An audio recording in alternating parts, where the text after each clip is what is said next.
Alright, so getting back to the game, we are minus one player tonight, but I think that'll be okay. As you recall, I'll give a little brief recap because it's been quite a while. But as you recall from last session, the party is going through Tiax's little tower, and they realize that Tiax is using some shadow weave magic. He actually has. They originally entered the tower, which was a physical material tower inside the town of Thistledore, the gnomish town of Thistledore. But as they went into the tower, they realized that the tower itself was partially being pulled into the Shadowfell. They followed TX up to the roof, where they fought TX, and shadow elves came out of the Shadowfell and attacked them. Once they beat back the shadow elves, they followed them through the portal, and the portal has taken them into this half realm, half interdimensional tower that seemed to be a ruin of a tower that was deconstructed and pulled apart. They climbed up that tower, and they were able to get a portal key and use the portal key to reassemble the tower. Once they reassembled the tower, they were on top of the tower. Now they're climbing back down, going floor by floor, going down into the tower. They are being harassed by these phase spiders that seem to warp in and out of existence. And also, strangely, the phase spiders, even though they are beasts or magical creatures, they seem to be speaking. Now, you don't know how they're speaking. Their mandibles are twitching, but you can't imagine that that would be making any sort of discernible kind of language, but they're actually speaking. So on the way down into the tower, one of the levels of the tower, the party finds Meemaw, which is one of the gnomes of Thistledore. It appears that she was a prisoner of Tiax. Now, you're not really sure what's going on, but maybe she has gone insane or she's affected by the Shadowfell, but she is telling you that you can't go down any further into through the tower, and she's getting very threatening. And she's saying, I'm going to sick my children on you." Although her children seem to be phase spiders. And right now you're in a bit of an impasse. Meemaw is sitting there and she's knitting, and instead of knitting yarn, it appears that she is using her crochet to knit spider webs. She is sitting on a clutch of eggs, and next to her is a huge phase spider. And she looks at you, Tolen, as you're going down, and she says, "You better just turn around and go right back up where you came from." And Tolen was perplexed as to the sight he seen from Mima. He tried to convince her to let him keep on going to try to help everybody, help the town, help her. And he will be like, "Mima, they got you strung around your finger, their finger somehow, and I'm going to stop that." She says, you're being an unreasonable boy. Now I told you, you better get back to where you came from, because you're not going to talk to the mother without my approval.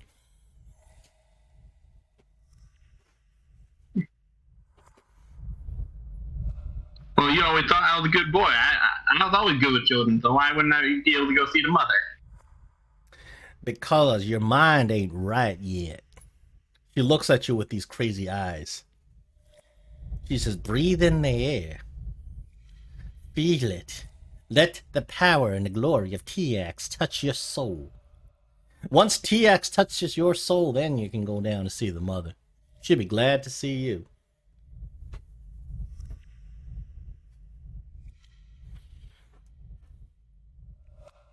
And Tolan's gonna be, well, she might not be happy with what I end up bringing. and I'll start unsheathing my rapier. Now, there's no need for violence. And as she says this, she turns around you menacingly, and the giant phase spider in front of her starts waving its mandibles in a threatening way. Now, if you're starting to get violent, and Cletus here is gonna have to teach you a lesson. And we have taught many of Cletus's up above, ahead of you, lessons on the way down here. All right, if that's how it's gonna be. And we can roll some fresh initiative. Sure. Well, you're being unreasonable, Mima, so we're gonna have to handle that.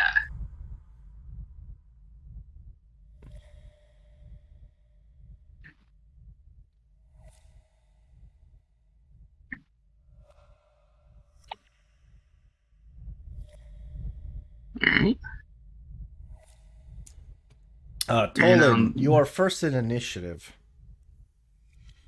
And on that note, Tolen is gonna strike this spider with his rapier.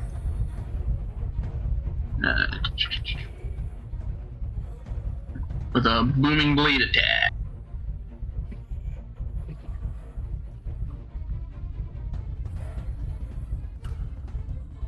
That's a miss. Ooh. And then I'll just do a regular attack with this.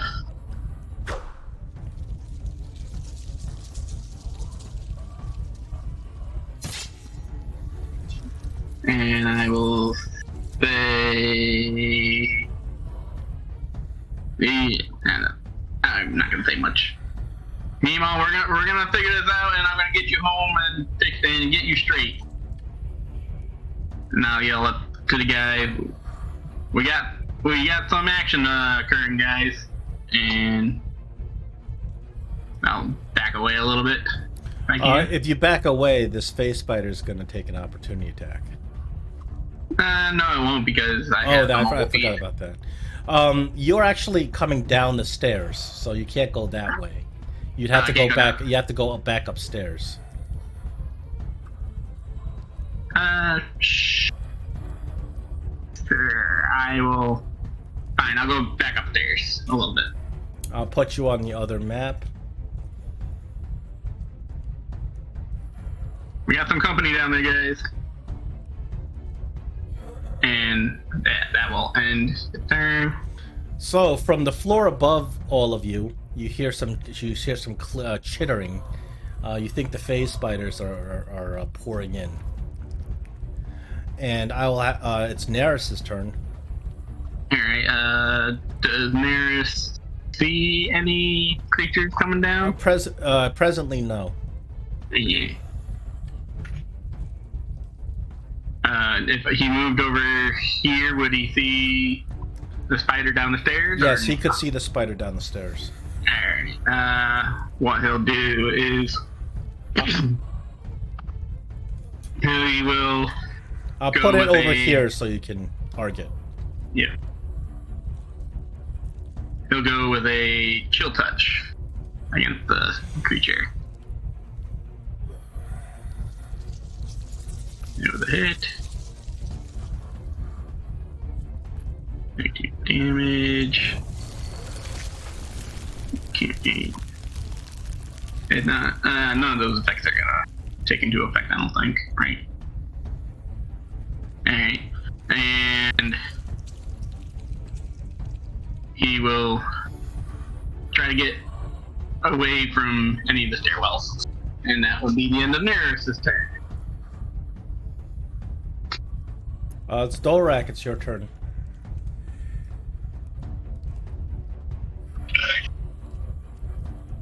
So then I can't see this phase spider from where I'm at, right? You'd have to walk around. Yeah, if you walk around, you can be at the stairs right in front of the phase spider. How do I get in that range right here? You can get in range. Okay. So then I'm in melee range. And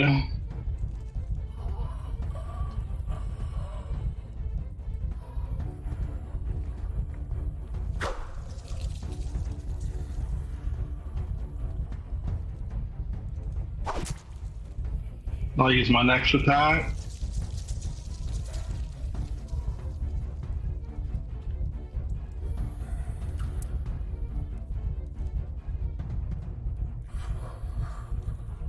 As you slay this phase spider, you hear Meemaw scream from downstairs. Claytus! No! Funny way the Wilhelm scream. And then let's see, what is Tiny Marble Cake's gonna do? She you hear spiders coming down. You're at the stairs where the spiders are going to be coming through. Alright, I'm gonna get away from there. Do the stairs come down from Tiny down toward Tolen, or is it the other way? That's a good question.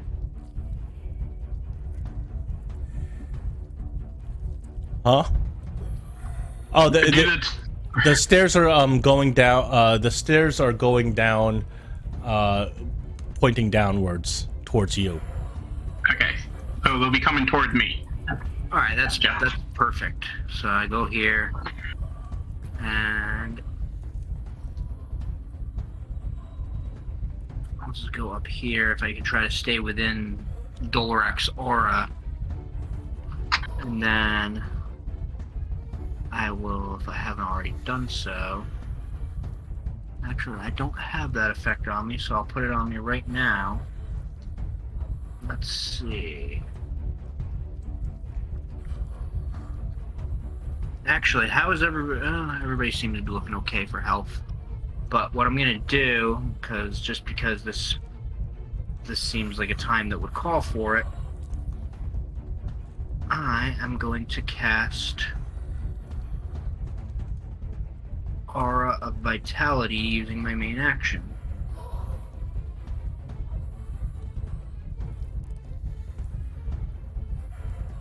And then I'm gonna end my turn. Meemaw, you hear Meemaw scream out, "How dare you hurt Claytus! Oh, you're gonna get it!" And you see Meemaw begins to transform. She starts growing appendages out of her back. Her face starts warping into that of a spider with all these eyes. Meemaw turns into a face spider. You ain't me, Ma! You ain't me, Ma! Looks like this is getting interesting.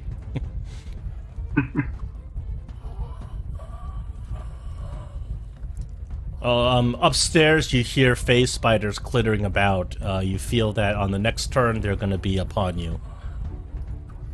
Tolen, you're up. Okay.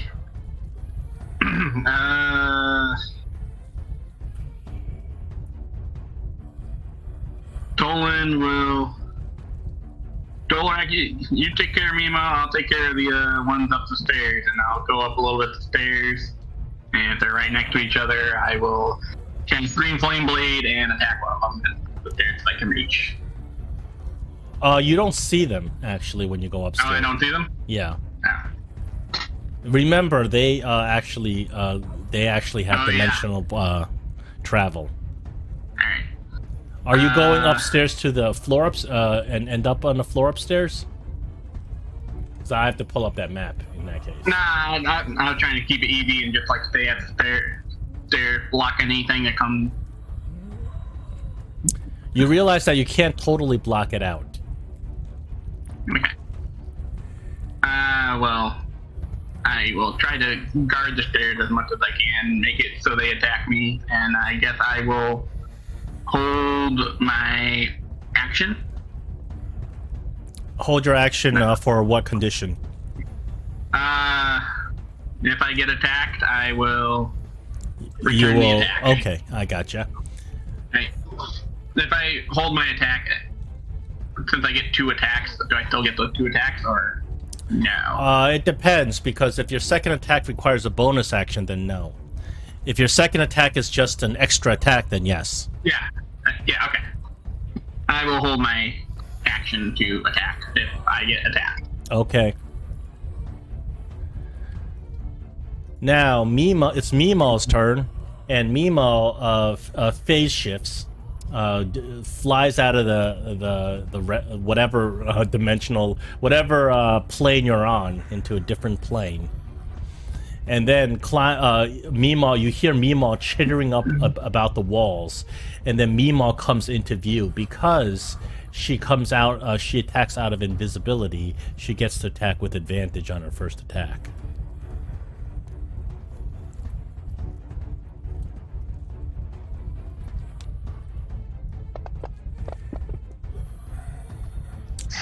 Ooh, that's gonna hit you, Dolrak. Dolrak takes a little bit of damage.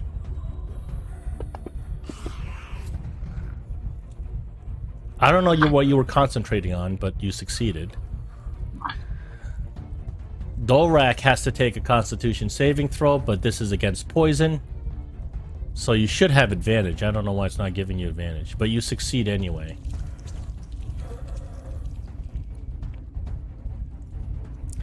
The next phase spider is going to phase into existence. Climbing along the walls, he shows up, and he's going to attack you, so you may attack him right afterwards, Tolen. That is if you don't get screwed up with his attack. He misses, so you may attack him back. All right.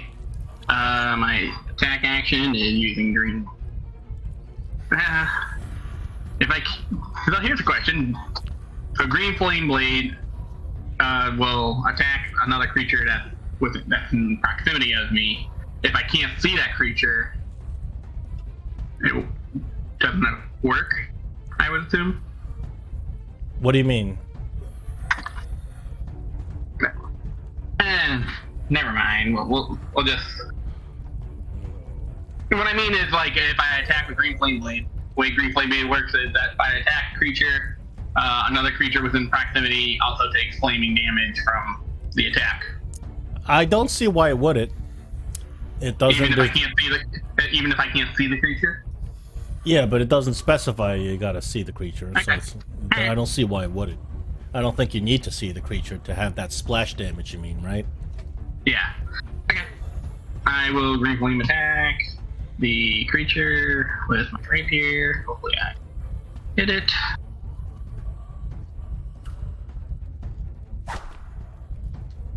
Alright. We will do the rapier damage, followed by that damage. And then I don't see it on the tracker.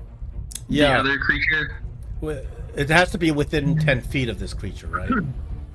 It has to be within 5 feet of me. Oh, within 5 feet of you.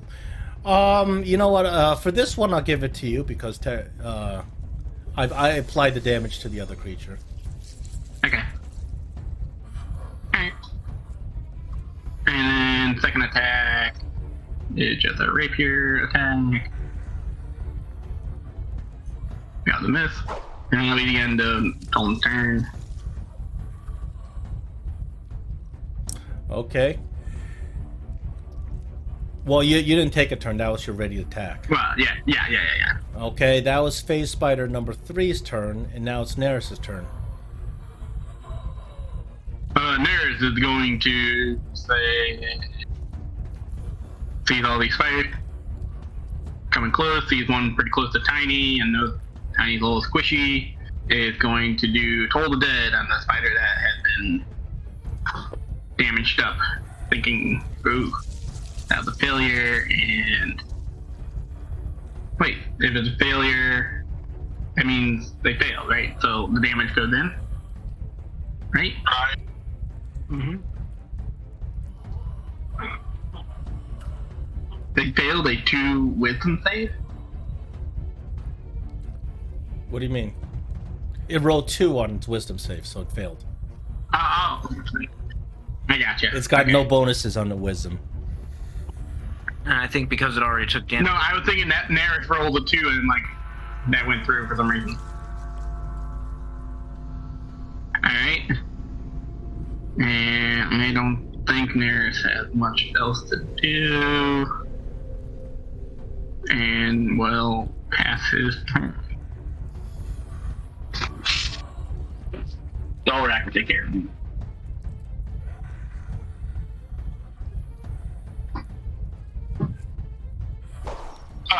Oh, I used my Dolrak, you second missed. attack. Oh my goodness. Oh, it's a hit. Thank goodness.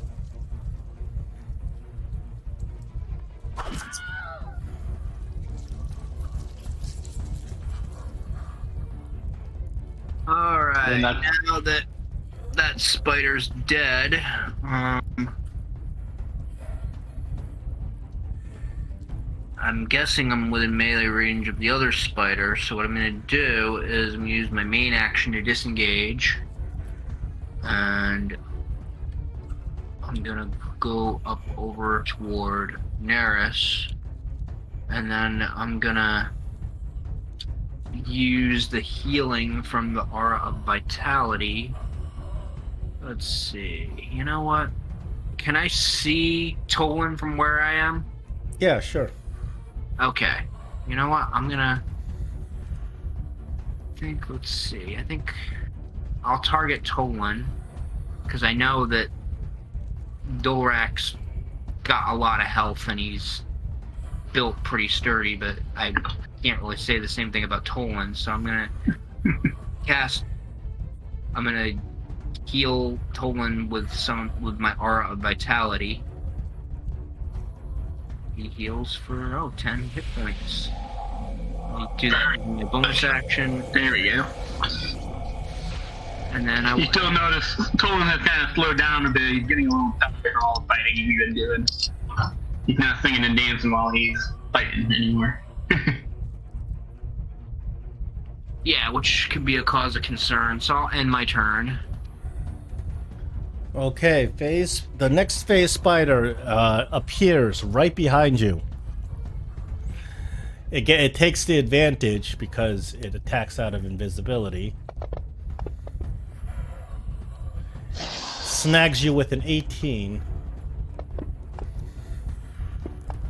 11 points of damage. You succeed on your concentration save, and it does a constitution save for poison. You fail the constitution save. You take a lot of poison.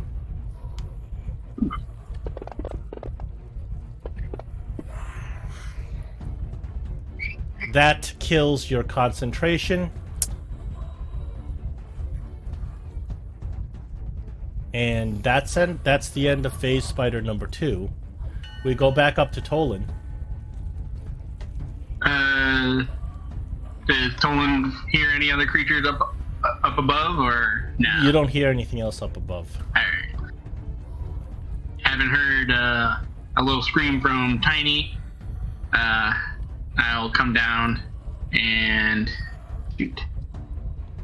Because I haven't attacked Meemaw yet. I can't run away from him without getting hit. But I will do that anyways. I'll get within melee of this other creature. Meemaw probably gets an opportunity attack. I thought you don't take opportunity attacks from your mobility. Only if I have attacked him first. Oh, that's right. That's right. Okay, so Meemaw's gonna get a free swipe at you. Yep. Luckily, no advantage. Yeah. Meemaw misses. I'm too quick, too small, and too quick. And I will go ahead and booming blade. Nah, we'll do green flame blade into this face spider and attack it. Ooh. Oh, that one hit. Yep, that's enough to hit. Yep.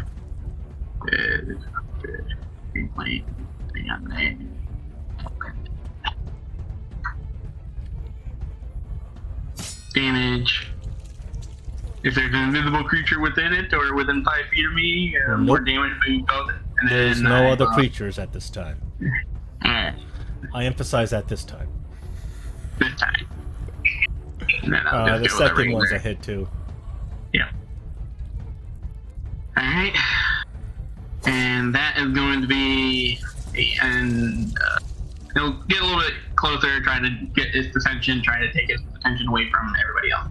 And pass the turn. Okay, Mima is going to use her ethereal jaunt. Dolrak, unfortunately, she just disappears from your view. And then she reappears. However, she is on the wall as she reappears over here, taking advantage of her advantage, attacking from stealth. She's going to attack you, Tolen. Oh, goodness gracious. You got crit by Mima. Selfie. Oh boy. Alright, not that the damage is not so bad, but you do have to do that constitution save against a lot of poison. Oh. Not good. Mima starts railing on you. This is what you get for killing Cletus! Meanwhile, those aren't the kisses that you usually give. Neris.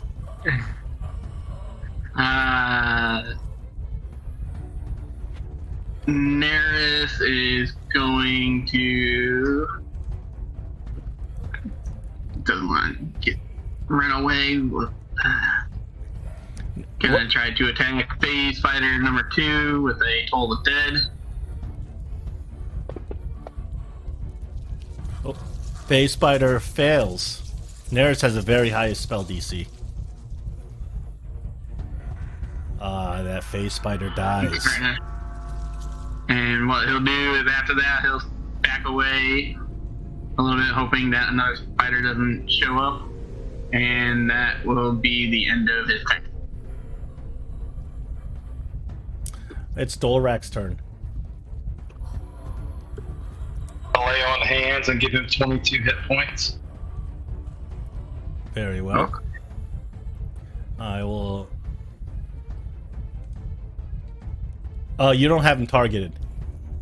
That's okay. I'll adjust his hit points. There we go. I was just subtracting them. Yeah, unfortunately, they don't have a better system for that. They should have a system where you can just write in the number because it's way too many little check marks. Yeah. And that's all I can do. All right. Well, yeah. I don't. Yeah, that's it. That's all I can do. Okay, Tiny, it's your turn. Alright. She's not happy with the fact that she got bit by a phase spider and it really hurt her and poisoned her. It's dead now. The other one's still there. But she heard it talking to Tolen. Let's see. You know what? I'm gonna move over to here and then.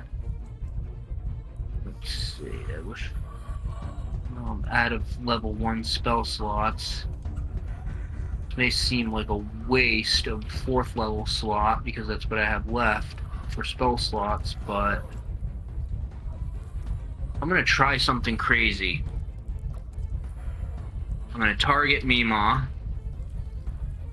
and because I only have I don't have anything below 4th level, seems like I'm wasting a spell slot, but I'll do it anyways. I'm gonna cast Charm Person on her.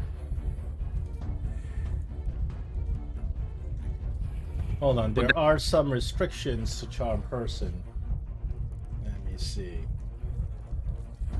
Actually, I was thinking about that. 'cause Yeah, she's I'll tell you if you think it's even gonna work. It has to be humanoid, doesn't it? I'm not exactly sure. She's no longer humanoid, so it's not. You know for certain it's not gonna work. All right, so because she's a monster and not a humanoid. All right, well in that case, It has to be on a humanoid target. Alright, well in that case, instead of doing that, I'm going to cast... Gotta get better at scrolling fast. Cantrips. Okay, I'm gonna cast Firebolt.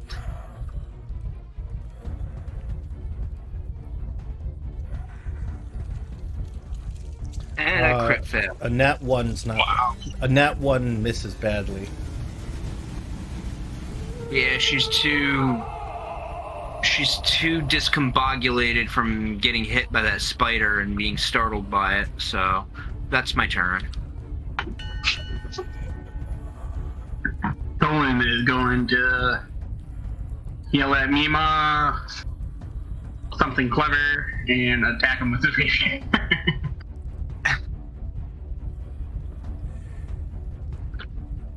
Oh, Tolen, you are you using the Nine Tails rapier? I am using the Nine Tails rapier. So what is that? Because you have hit a creature with a crit with your Nine Tails rapier. The creature's soul is sucked into your rapier as the creature's body shrivels into a crisp and just falls down into ashes. It's the insta-kill. Okay. Oh, Now, is this a 9 Tails rapier or a 9 Life Stealer? 9 life stealer. I call it Nine Tails by mistake. Alright, You have used the charge of your of your rapier. marked it off. I was gonna say, did it just completely kill her, or did it suck her soul? Well, killed her obviously, but I mean, did it suck her soul into it? Her soul has been sucked into the rapier. She cannot be resurrected. Oh, because I was gonna say, if we can figure out like how to access the soul, we can maybe save her. But if that's not, No. This rapier was created by a demonic force. It is the ultimate in destruction. If you manage to crit with this rapier, the object cannot be brought back except with a wish. wow. You have utterly ended Mima's existence. That was Tolen is still baffled by his because it was the first charge I ended up using it. Yeah. It seems. I remember, did I use this before? I forgot when you gave it to me. Yeah. Oh, the description's there, right? Yeah, I mean you. Yeah, I was bringing it up just to see if I used if any charges. So No, it's the 9 live stealer. So you used one charge long time ago. This is your Okay. second charge. You have 9 charges. yeah, Now, do you have 7 left? After you run out of the charges, however, the rapier is still very powerful. It's still a +2 Yeah. rapier. so okay. That's why I gave you this one and +1 rapier, just in case you want to save it. Mm-hmm. And after that, there's a shocked look on Tolen's face, and he's like, I totally forgot. I was hoping, oh crap, I totally forgot. I don't want to let the other party members know about the true power of the rapier because To them, it looks like it was just a lucky hit. You apparently just stabbed the spider right through the heart and instantly died. But it's kind of strange. The spider turned into a crisp. yeah, that was a powerful flaming hit that I had there. I used that spell pretty good. Yeah.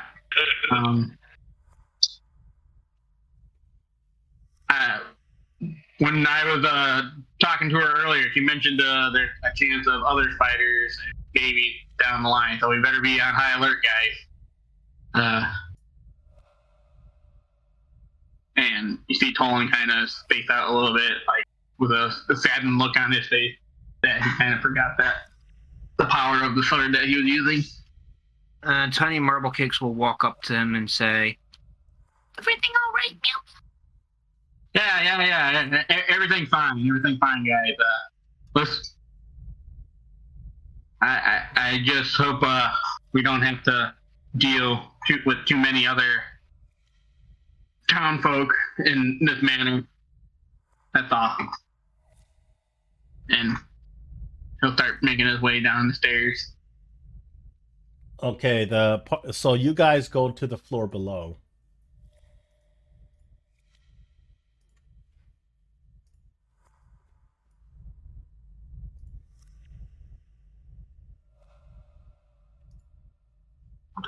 And as that happens, you'll see Tolen start taking out the other rapier in his hand, just to be prepared with the other one instead of this one. So you get to the floor below, and the floor of this room is like mostly empty. There's a small scattering of debris. This is where Mima was kind of knitting, and you can see where she was sitting before. There's a small wooden stool, and strewn about the stool is a massive clutch of eggs. They're all too small to kind of hatch, but you're guessing that these are eggs from the phase spider. There's also a bunch of cocoons, kind of disturbingly humanoid. But you look at the cocoons, it looks like they've already been opened, so there's nothing in the cocoons.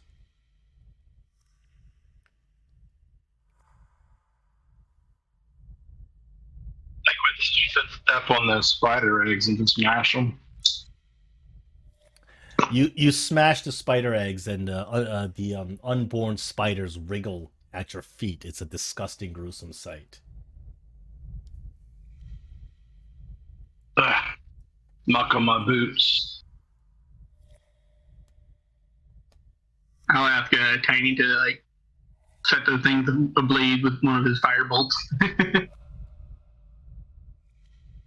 Yeah, Tiny Marble Cake will shoot at the eggs with a firebolt, and then she'll stare at those opened cocoons like she's like, what are the cocoon? Are they actual cocoons, or are they like webs? Like they? Oh, they are cocoons. They are humanoid. You would think that they're kind of size for gnomes. However, they've been opened, and there's nothing inside of them anymore. Tiny Marble Cakes will look at Tolen and say, "Do gnomes turn into butterflies, Meow Meow?" I haven't yet, and that would be the first time I heard of one doing that. I think this is a bit more than butterfly. We need to search the debris on the floor. You see, most of it is just household items like wooden spoons and tableware. Nothing of value. I guess we just head on down. So as Honestly, as you then, guys are going towards the stairs, all of you at the same time, you start getting a feeling of doom, and these images show up in your head. You see the images of the four of you walking around in utter darkness, with the forest at your feet. And while you're doing this, some dark creature, a dark creature with two eyes, is seen in the distance. The creature looks gargantuan in size, and it's got these two red glowing eyes, and you can't make this creature out. You get this brief image for a second, as you get this feeling of doom and hopelessness that only lasts for a couple of seconds.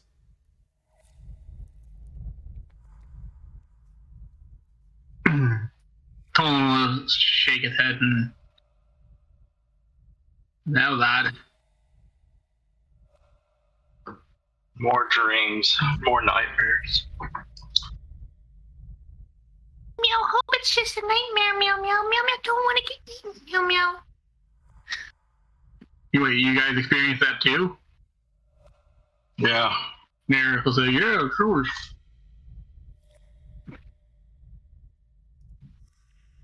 That's, I don't know what that is, but I don't want to run into that thing. But I think we need to go deeper, guys. Okay, you I guys. think we're finding. Oh, go ahead. Go ahead. What you were saying? You finished what you were saying. I was gonna say, I think the what we're here to accomplish can only be accomplished further down, and then start making my way towards the stairs. As you make your way towards the stairs, you go down the stairs, and then you realize that you're at the ground floor at this point. So the floor below, you take a look around, and there's a strange smell. It's this acidic smell in the floor below. You see the remnants of furniture and tapestries that once adorned the room, and they all lie wrecked, covered in webbing and gathered in piles against the far wall. At the far wall, you see a set of double doors, and they look like the exit to the tower. I will map transition you guys. Whoops. As you come out here. There we go. I Tolen mentioned to the others. So there's a strange acidic smell somewhere around here. Who's got the highest perception of the bunch? I can have you roll a perception. Let's see. My perception is a plus. Whoa. That's persuasion. No, perception. I have a +5. Neris has a +5 as well. Yep. Give it a go, Tiny. All right. Well, it's not dragging for some reason. Perception. There we go. That's better. There we go. Ooh, you critted that perception.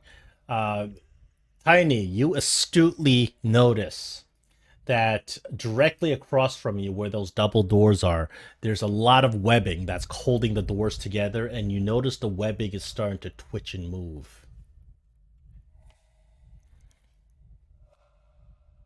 Meow. It's moving, meow, meow. Meow, meow, meow, meow, meow.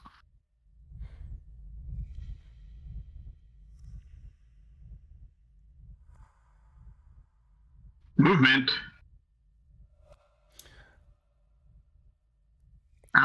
With that, Tolen will step in front of me and say, yeah, Mima talked about there's another mother spider we have to worry about. All right, Dolrak, as you get to the center of the room, the mother shows up. But because, Tiny, you noticed the movement, everybody knew where to look. So you don't get the surprise. But the mother is going to fire a web at everybody. And this is an attack roll, not a save.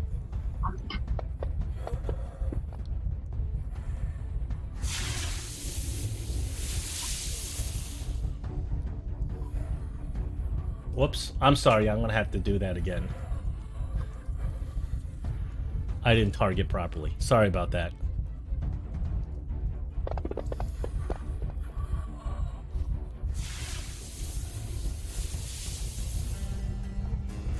Dolrak. Everybody except for Dolrak, I think, is going to get restrained. Dolrak, you managed to fight off the webbing.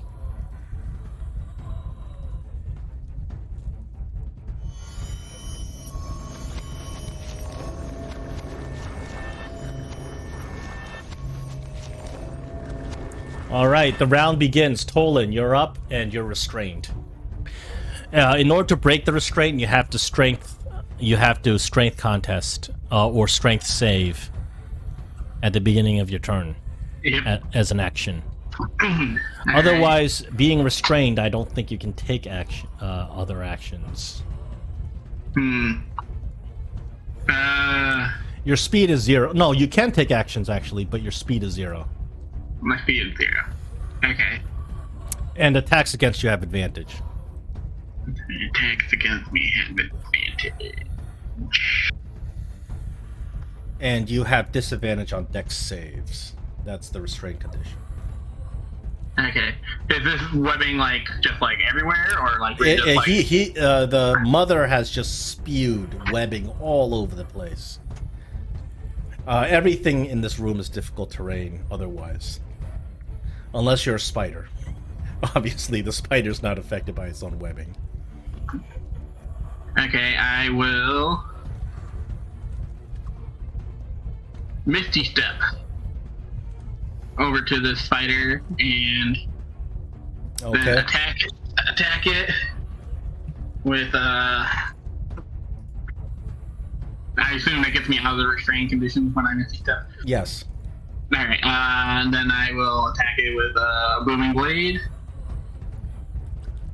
With my I swapped rapiers with my +1 rapier, hopefully. Cool. And roll the damage into it. Put the effect on it.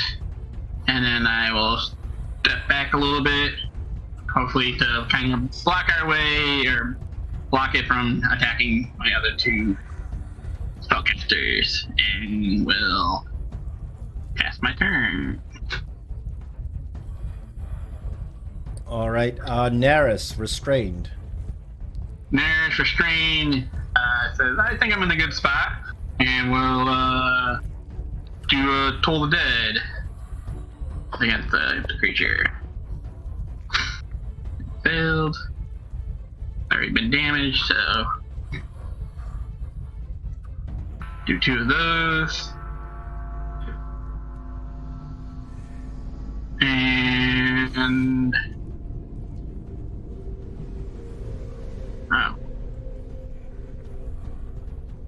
okay. I accidentally used Tolen's stuff to do that, but I think that's fine. Okay. It still works. It still works. And I think that's going to be the end of Neris. Okay, Neris remains restrained. Dolrak, you saved out of the restraint. Or you didn't, it wasn't a save, it was just missed you. Your armor's too thick for the webbing to block up. I notice that I still have freedom of movement on. Should I still have that? I don't know why you had that. Neris put it on me last week. When? Because that's a timed spell. I don't remember when. It was during it's an hour. It's a 1 hour long spell, and since Neris is no longer here, I had to take it off. Yeah, that's fine. I am going to move over 5 feet and attack.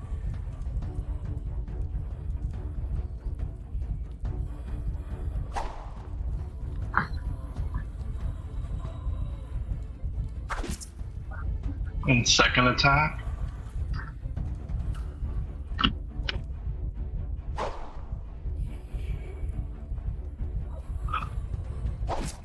That's another good hit. And that's it. Tiny, you're up. You're restrained. Okay, so if I'm restrained, let me take the aura of... Oh, that's Dolrek's aura of protection. Never mind. It actually doesn't apply right now because he's too far away from you. Yeah, I'm getting ready to turn it off. Now, if I'm restrained, that means my movement is 0, or... Your movement is 0. You have disadvantage on dex saves, and all attacks against you have advantage. You can break out of the restraints, but it takes an action to do a strength save.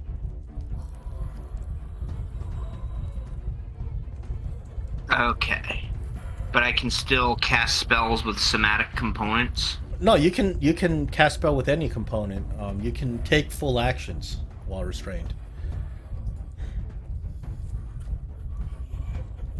All right then. Let's see. What am I gonna do? I'm going to well. Just think of it like the web is wrapped around your feet. You can still use your hands. All right. You know what I'm gonna do? Now is it a check or a save? What do you mean? To get out of the restrained. The DC is 13. It's a save strength. All right. So I'm gonna attempt to get out of the web. It's a save. Strength so... save. It will take up your action for the turn, though. Okay, that's fine. I'll do that. Okay, you break out of the webbing. All take right. off the restrained. And then, let's see, how many uses of Bardic Inspiration do I got left? Cool. So what I'm going to do is I'm going to target Dolrak, and I'm going to give him a Bardic Inspiration. Very nice. Dolrak, you have an inspiration. Declare when you want to use it. Okay, let me just find... I'm just going to drag and drop on Dolrak, and... Alright, and then I'll end my turn. Alright. No recharge on the web. Remember, these phase spiders, they can just disappear, just like that. And where is it going to reappear? Oh boy. On the wall, right behind you, Tiny. Alright. Well, being that it moved, it's gonna get booming blade damage. Okay. Ooh, that's a good hit. Now it's gonna attack you, Tiny, because it gets advantage coming out of stealth. Okay. It misses, however, even with advantage. Now Neris is restrained, so it gets advantage anyway. It's going to attack Neris. It misses Neris. Wow. You guys are a very lucky, or the mother is very unlucky today. Tolen, you're up. Tolen's gonna move over to the side of Neris and try to attack this creature to keep them moving around. Then lay off your hands. I'm the one who's attacking you, and do my booming blade attack. No, that's not going to do it. And then I'll just do my regular rapier attack.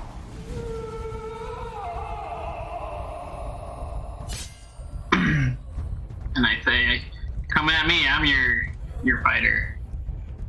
And back off away a little bit. Try to move around everybody. And that'll be the end of Tolen's turn.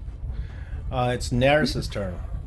Neris, he's like, oh crap, not a good spot, and he will try to break free of the webbing. It is strength save, DC 13. Unfortunately, no Dolrak's aura, because he's too far away. Okay, strength save. Roll good. No, Not good enough. Neris fails his save, continues to be wrapped up, waist down, in webbing. He is anxious to try to get away from this, but it's not gonna happen. Alright. Dolrak. I'm on the move. Here. Then I'm on target. Ouch. No, wow, that's a bad roll. That's better.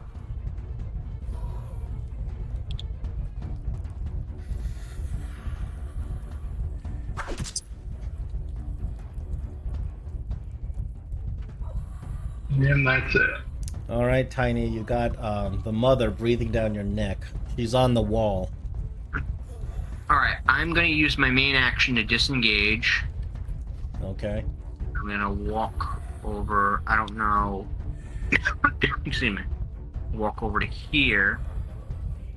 And I don't know in terms of trying to help Neris get out of his bonds at his feet. Well, Is that... you could use a help action, but if you use your main action disengage, you can't. Alright, well, I'll just stand there and... You can grant Neris a bardic inspiration, I guess. You can use that for a save. That might not Are be you a allowed bad... to deliver 2 bardic inspirations at the same time? Like, have 2 people have them? Let me find that out. I think you can. I think you can, yeah. Yeah, I don't see a reason why you can't. Alright, well, I'm gonna do it then. Alright, so Neris also has a bardic inspiration to be used. Probably for a save. Why did it put it on Dolan? I'm still targeted. Oh, that's why. Let me untarget you. And I don't know. Tolen has us all targeted also. I'll have to see how many bargains. That's kind of weird. 2. I'm gonna take 1 off. It'll let me do that. There we go. And then, because you have 1, and then I was gonna... Let's see, who do I don't have anybody targeted right now. I'll target Neris. And then give him Bardic Inspiration. Alright, cool. And then that's my turn. Alright, the mother's up. Oh, looks like the mother recharged. The mother's going to blink out into the ethereal realm. The mother reappears over here. So she does travel. Does the booming blade still apply at this point? It didn't take hold because I failed the attack. Oh, that's right. So the mother once again tries her web attack on all 4 of you. I'm gonna use my last Bardic Inspiration if it hits to cutting words. Okay. Never mind. Do that. Hold that on. was such a cool, So it missed Neris, but Neris was restrained anyway. It hits the rest of you. Actually, no, it hit Neris. Who did it miss? Oh, it missed Dolrak again. Dolrak, your armor class is just too high for the mother to get. Now, let me go with... So, Tiny, it hits you with a 26. Are you going to try to cutting words that? I don't think you can cutting words that. No, even if I rolled maximum on the Bardic Inspiration die, it wouldn't. It would only bring it down to an 18, which I have a 16 armor class. So Tolen once again restrained, and Tiny once again restrained. Oh, the mother is a crafty one. Tolen, you're up. I'm kind of stuck in the place I'm currently in. Get move and knowing how weak I am. I'm gonna send a spell its way with a Toll of Dead from Tolen. He fails. Failed. She Therefore, fails. She fails. crit fails. Not that that matters, but Yeah. Big damage, hopefully. I think in Pathfinder it does. Some spells in Pathfinder will do extra damage I know on a crit. in like Pathfinder and 3.5, if you roll a nat 1, And then, no matter what. since it wasn't a melee attack, I'm going to And for 5th edition, it depends on the DM. pass my turn to Neris. Neris restrained. To restrain and not having a spider next to him, he feeling a little safer, he'll just go cold and dead against the creature. Ring that bell. Creature fails. 12 points of damage. You're whittling her away. Whittling on the sonic vibrations of all the bells. Whittling it away. Dorak, you're not restrained. Finish this thing.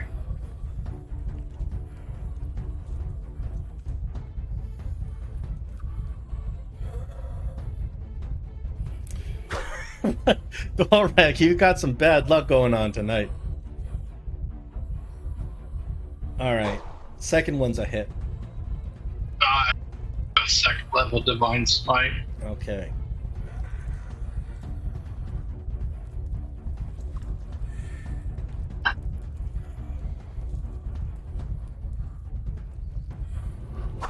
Ooh, almost, but not quite. And I'll pass. Tiny. Alright, I'm gonna untarget Neris. I'm gonna target the spider. And I will attack it with a firebolt. Why am I getting 2 dice? Oh, I hit anyways, but I don't know why it rolled 2. It rolled with disadvantage for some reason. Probably because I'm restrained. No, it doesn't matter. I hit anyways. Unrestrained? Oh yes, your attacks have disadvantage while you're restrained. But you kill it with your with the firebolt, burning it to crisp. And then we all try to get out of the webbing. Well, yeah, if you take your time, you finally get to cast the webbing off. But as you kill the mother spider, you see that the mother spider goes down and it starts changing. It starts morphing, and it reverts to its original shape. And you look down at the poor mother spider. It's a gnome. You recognize this gnome. It's her name was Geely, and she was the barmaid at the inn. Geely, is she dead? Pretty dead, yes. Tiny Marble Cakes will look at that, and then she'll just like.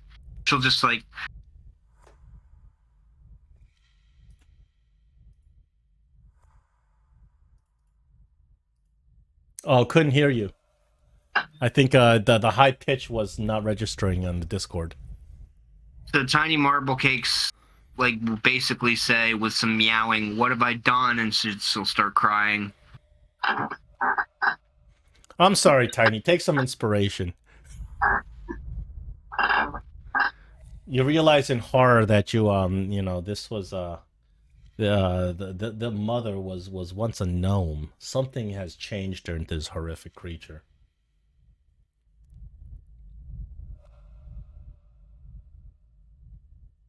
Neris will try to go over, see if there's anything you can do to like recoup, and just try and see if like the gnome is dead or.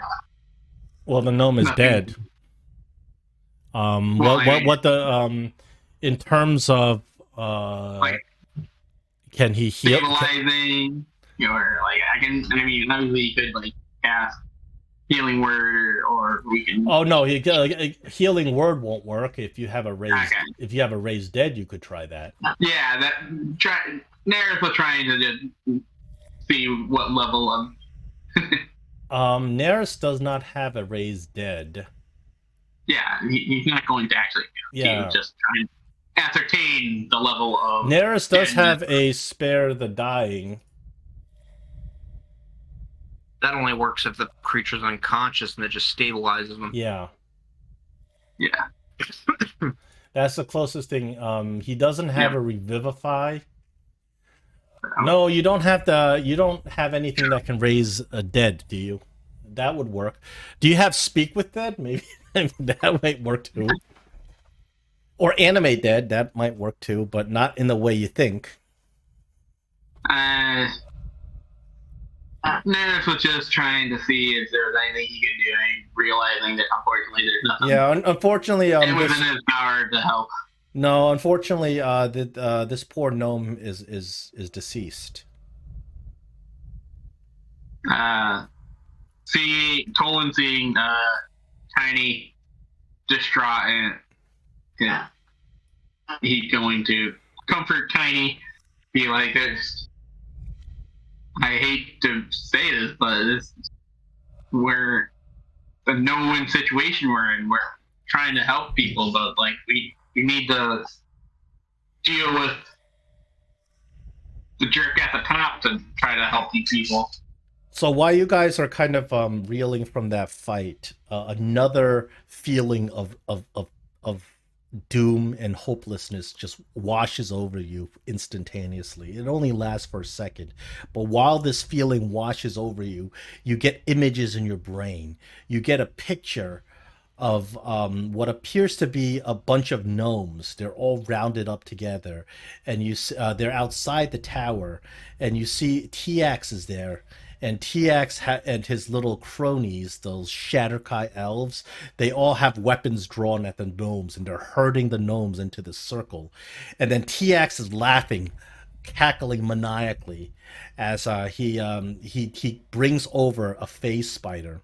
He cuts open the phase spider while it's still alive, takes out one of those glands, those poison glands, and he goes over to poor Geely, and he holds her by the throat and forces the venom down her mouth, while the Shatterkai start chanting these unholy rituals.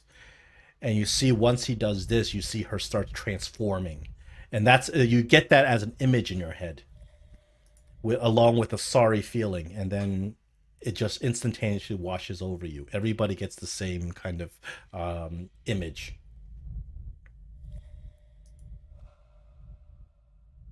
Receiving that image, Tolen is extremely upset, and he's like, "That's it, I'm done with this," and he's gonna just go and just barge open the door and say, So it takes you. You're done. It takes you about 15 minutes just to get the webbing out of the door, because the webbing was so thick around the door it was actually sealing it shut. But with your sword, you managed to cut the webbing off, and you just thrust the doors open, and you look outside, and you realize in horror you don't recognize anything. You don't recognize where you are. You look up at the sky. It's a starless night sky. You look around, it vaguely resembles the layout of your village of Thistledore. However, all the buildings look like shacks. All the trees in the area look like dead branches. It looks like a grotesque mirror image of your town.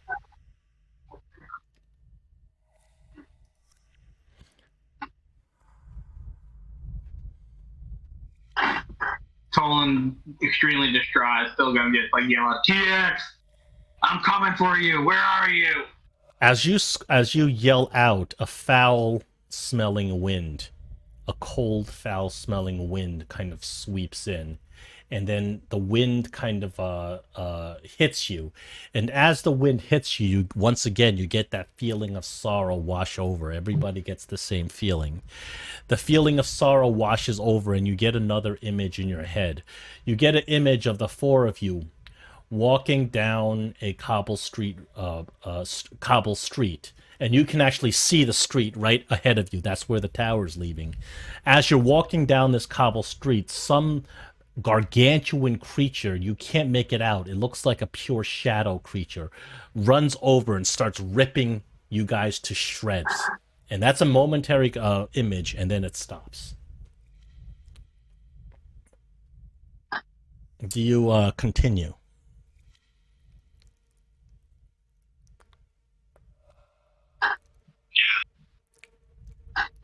What was that?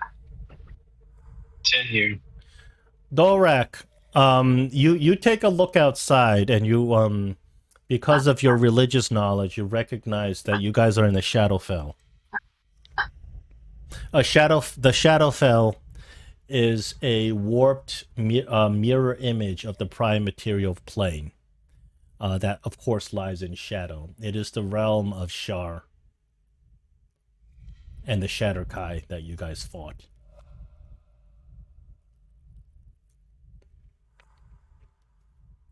Very dangerous place.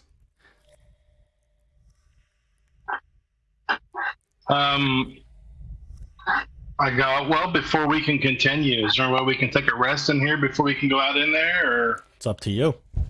Would you like to take a rest? guys?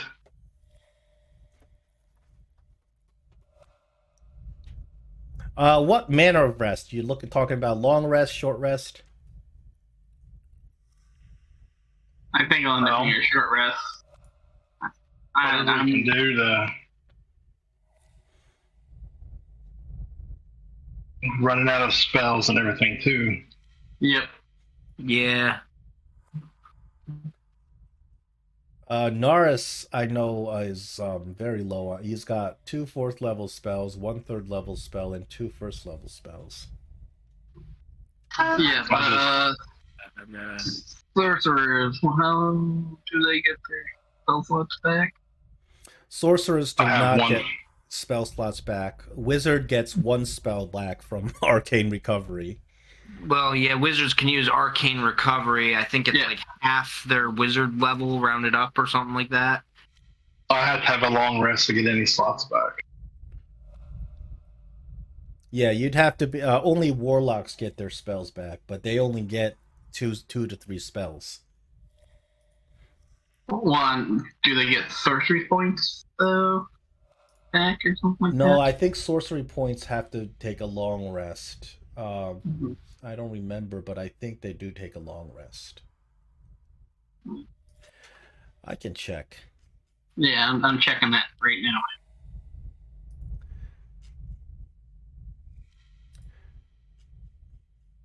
You guys know you can access the whole PHB. So, Font of Magic. Yeah. You regain all spent sorcery points when you finish a long rest. Okay.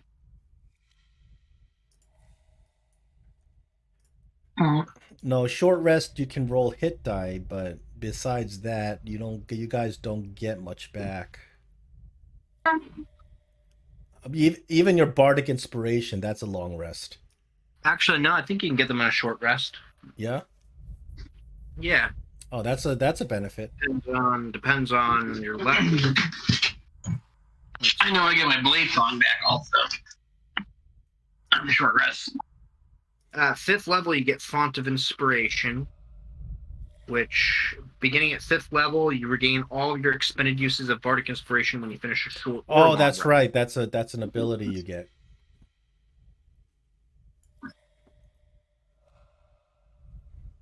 Well, there you go. No. So, What manner of rest are you taking then? Short rest? I don't think we're gonna get away with taking a long rest, and Tolen is too worked up to want to take longer than the short rest. Okay. So you can roll your hit die first. I'll assign the short rest for everybody.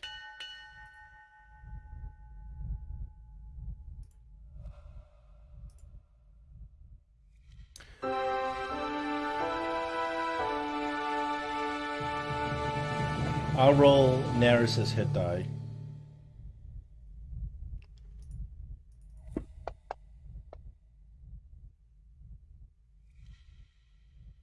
Oh, Neris recharges all his hit points. And then half my width level. Okay. You're all healed up, but you're not doing great for spell slots.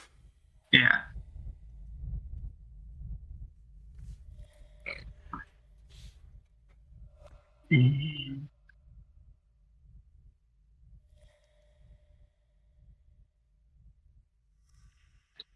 Okay. And then Tiny Marble Cakes will just say, Meow meow. Hate those gnomes. Meow meow.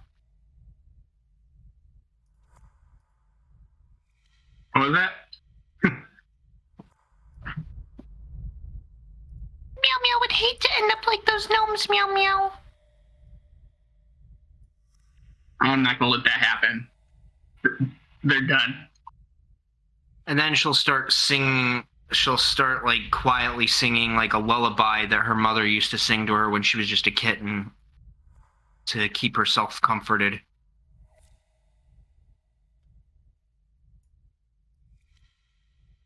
Do you have that special thing where you give everybody temporary hit points on rest? Oh no, that's I a do have, feat. That's a feat. Never mind. I do have Song of Rest. That's a bardic inspiration feature.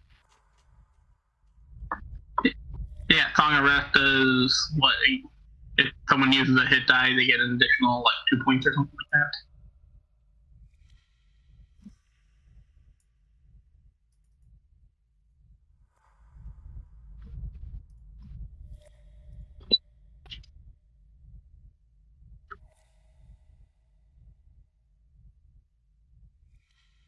No, I was just doing that for like role play purposes, really. Oh, so Song of Rest is if you or any friendly creatures who can hear you regain hit points at the end of a short rest. If you spend one or more hit dice, everybody gains an additional 1d6 hit points. And the bonus increases to 1d8 at ninth level. So what a Song of Rest does is it gives you an additional 1d8 no matter how many hit dice you spend. Yeah. Well, But- I wasn't. I've already maxed out my hit points using the Yeah. hit dice from earlier. I'm sure everybody Well, else. just has done- remember for next time you can Yeah. probably use one less hit dice or something. Yeah, and then actually, is that a? No, I don't think it uses bardic inspiration. Forgot about that. No, that's just a class ability. Yeah, which, like I said before, she was just singing the lullaby. I was just No, doing that. but while you were singing the lullaby, that's what it reminded me. That could have been a song of rest. Yeah, that would have been cool. But Yeah, just so we remember for next time. All right, so you guys finish a short rest. The short rest is relatively uneventful, but as you kind of recuperate from the short rest, you get yet another image in your head, along with feelings of deep sorrow. You get an image of the four of you. It appears this image seems really strange because it's an image of Tiax, and the four of you appear to be following Tiax, and he's giving you guys commands, and you're following his commands. And it shows the four of you, along with the Shatterkai, threatening the gnomes that are rounded up. And within the gnomes, you Tolen, you recognize Mimo, you recognize several of the other gnomes that you know, and you recognize Nyana. And the four of you are there, standing right next to Tiax, as if allied with him and following his commands. And Tolen, you also see your brother with Tiax. You're not sure what this image means. Can we tell what realm we're in that image? You're in the Shadowfell, in the same realm you see before you. Okay. And while you're doing this, you see Tiax stands up. He turns around and he looks at a huge globulous shadow with two glowing red eyes. The shadow starts moving forward as if like to go towards Tiax, and then Tiax puts up a hand. And then Tiax takes something out of his pocket. It appears to be something like a disc, a glowing black disc. He holds the disc up, and that black shadow retreats. So that's the image you get, and it only lasts a couple of seconds. But it doesn't make sense because in that image, it appears that you, the four of you, are working for Tiax, or at least following his commands, along with your brother.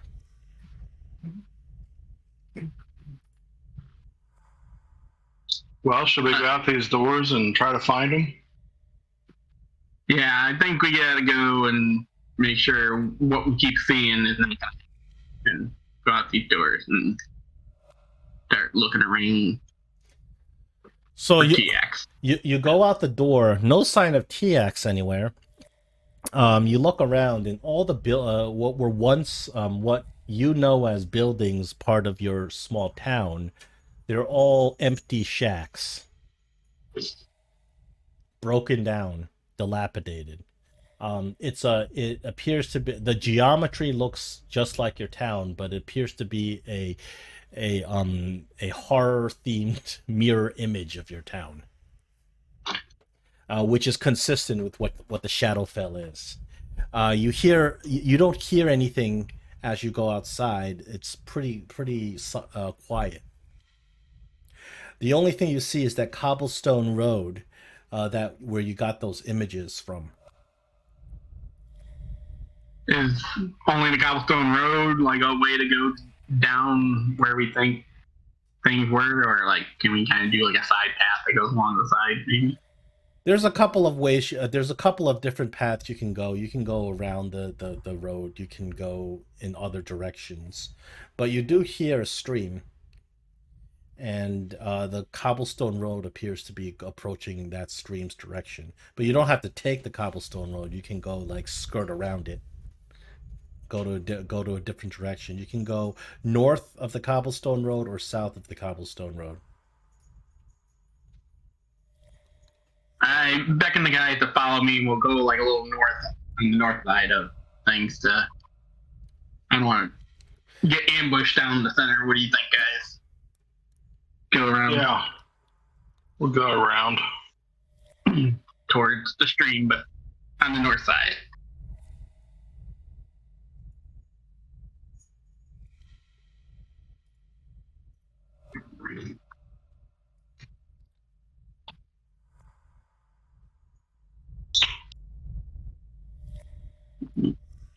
Purple. Yeah, the whole area around you seems very kind of the color seems to be sucked out of the land around you. The trees are less green than they're supposed to be. There's the sky is just starless, and what's lighting everything seems to be just a dim purplish glow. There is a stream right next to where you are. You can even hear it. It's through the bushes. You guys have skirted around, so you're kind of north of the cobblestone road, and you can see that there's some sort of you can hear the only sound you hear is just this running water. Is this the same stream, the ethereal stream that we've seen before? But Yeah, it's the same location as the ethereal stream. It appears to be the version of the ethereal stream inside the Shadowfell. And as you kind of approach, you smell an acrid kind of smell. A cold wind hits you. You get the image of Tiax. This time it's only Tiax and that big globulous shadow figure, that's gargantuan shadow. And Tiax stands right in front of you at that cobblestone road, directly in front of you. And right over on this direction is that big shadow. And Tiax stands in front of the shadow, and he's laughing and pointing at the shadow. And you can see the red eyes of the shadow are just glowing in anger. And Tiax holds up this black disc, and he points at the stream. And the shadow goes to the stream. And the shadow's presence at the stream stops the stream from flowing. the shadow's presence at the stream stopped the stream. Yeah, the stream was flowing, and then TX points at it, and the shadow goes towards the stream. The shadow looks like it wants to rip TX apart, but TX is holding up this black disc. And as long as TX holds up this black disc, the shadow does whatever TX wants. So TX holds it up and points at the stream, and the shadow just kind of floats over to the stream. And the shadow just kind of its presence just covers the stream, and the stream just stops right there. And this is the very same shadow that we kind of saw before. Yeah. Gaming up Yeah, so these images are kind of delivered directly to your mind. Okay.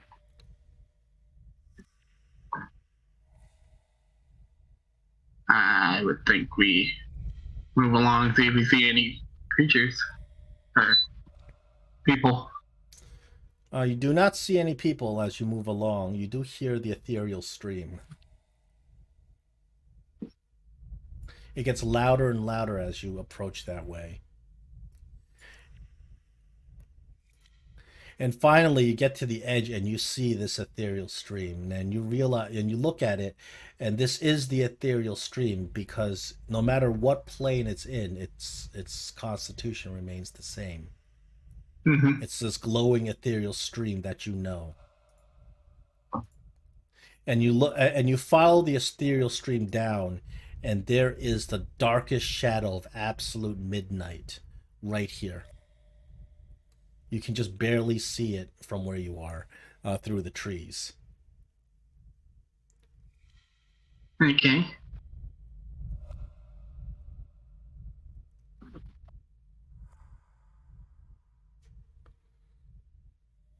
Do we poke the bear, guys? Do we poke the bear?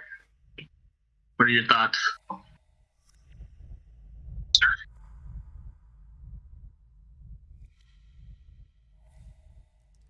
You say something, Dorak? Yeah, I said, yeah, sure. Let's poke the bear. Poke the bear. All right, so you get up to the shadow, and the minute you approach the shadow, this black amorphous shadow, two pairs of bright red eyes just open. The eyes open with absolute anger and fury, and the shadow begins to coalesce into a shape.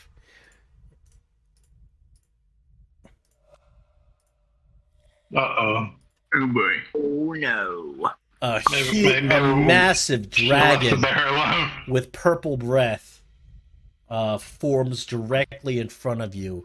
It paws the ground angrily, and it lets out a bellow that echoes throughout the Shadowfell as this energy beam of a breath flies out. This purple energy beam. It stares at you hatefully, and then when it does this, you get you get that feeling of deep sorrow, and then an image washes over your brain. You get the image of this shadow creature. It's in a different area. It appears to be in the Shadowfell, but a different area. And as the shadow creature is sitting there, roaming around, you realize that the shadow creature lets out a bellow, like something injured it, and the shadow creature looks down at its right side, and there's a scale missing. And then you look over, and it's Tiax, and Tiax has the scale, and he's laughing, and he starts running away. He holds the scale up; it's a black disc. And you realize that the shadow dragon, his entire body is covered with these black discs. They are its scales. The shadow dragon looks at you, doesn't seem to be able to speak, but it looks at you like menacingly, like it's ready to attack. Tolen will hold up his hand and be like, "Hold up! We're not your enemy." It doesn't react. It's not. You're not sure it's able to understand your words. Doesn't speak common.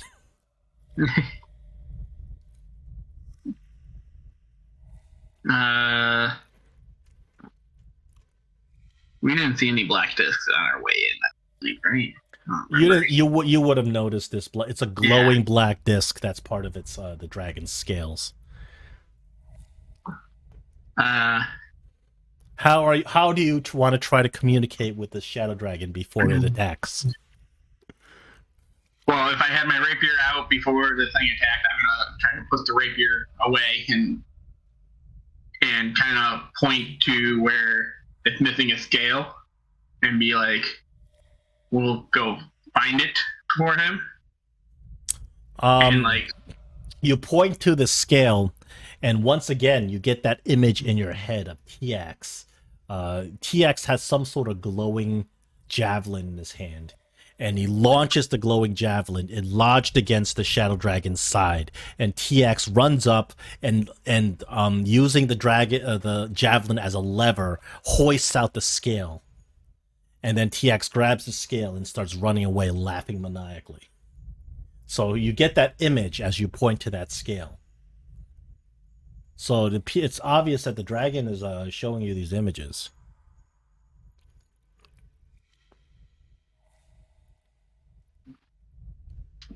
Back. What was that, Dorak? Is there any way we can, or does anybody telepathically talk to the dragon to let him know we'll go get his scale?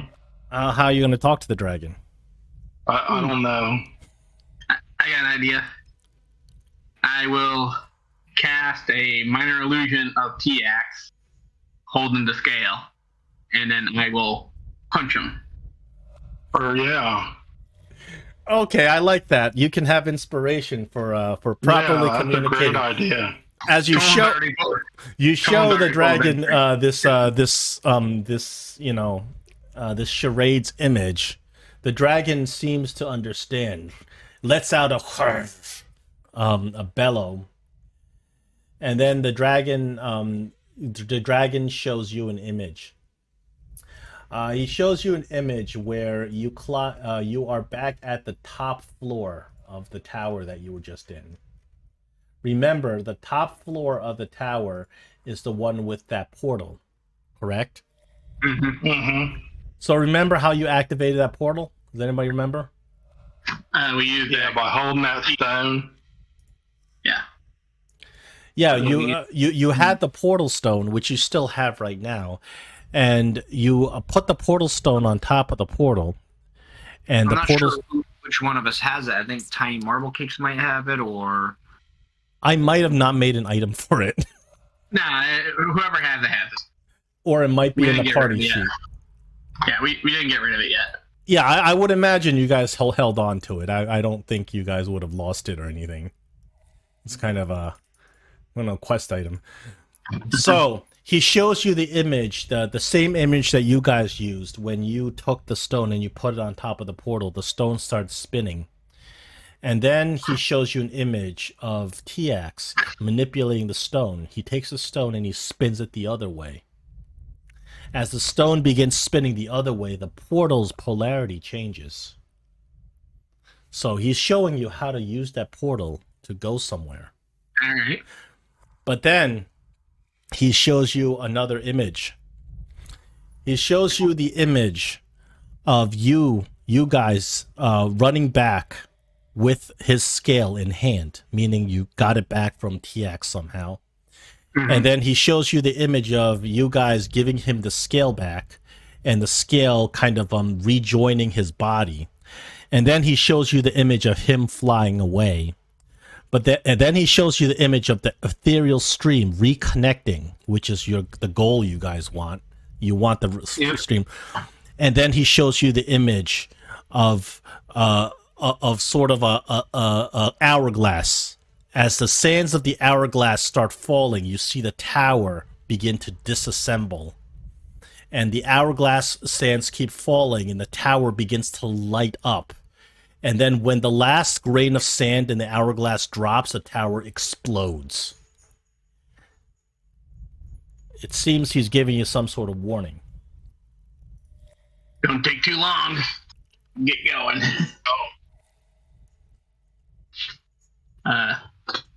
Giving the symbol of understood. We gotta get going. And I think we're gonna make haste to figure out where Tiax is and deal with him. As you guys are leaving, right before you guys kind of turn around and run, you're given one more image. It gives you the image of Shatterkai, a couple of these elves, 3 of them, kind of observing you from the distance. They are in this direction.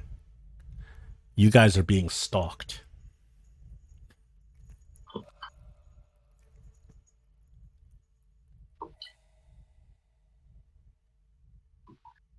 So we make it back to the doors we came out of, or should we go over there and fight the Shatterkai?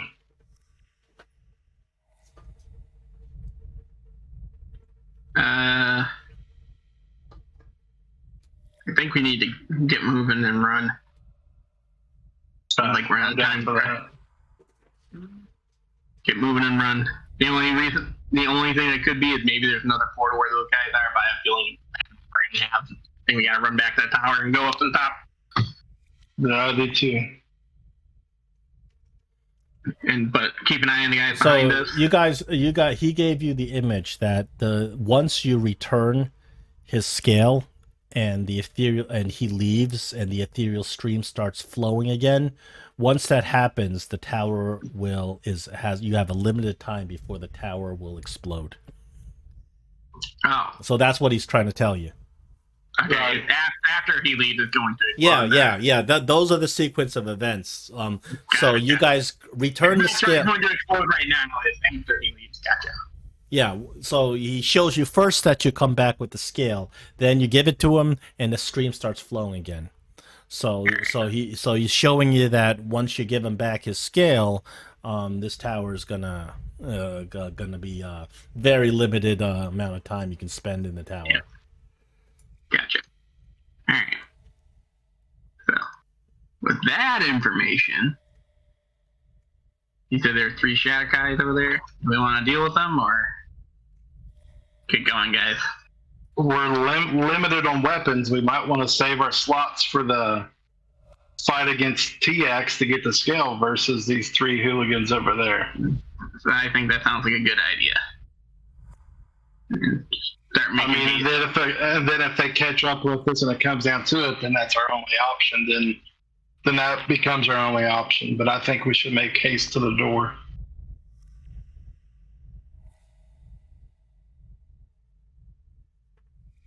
All right, are we decided? Yep. Yeah. Make haste to the portal. All right.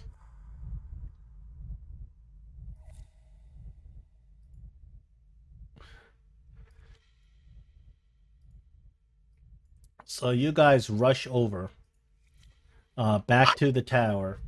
By now the tower is cleared out, so you guys can just start walking up the tower. Walking up the tower, you see a very sad sight. Every single one of those phase spiders that you killed, it's a gnome of your village. You look among the unfortunate victims of Tiax's treachery. Of course, there's Meemaw and that the barmaid Gimli, Meemaw's son Cletus. You see the town Fletcher down there. No sign of your brother Warnell, and no sign of Nyhana. But all people you know from town who have met a very tragic death under the hands of the evil Tiax. But truly, he has fooled you into killing them.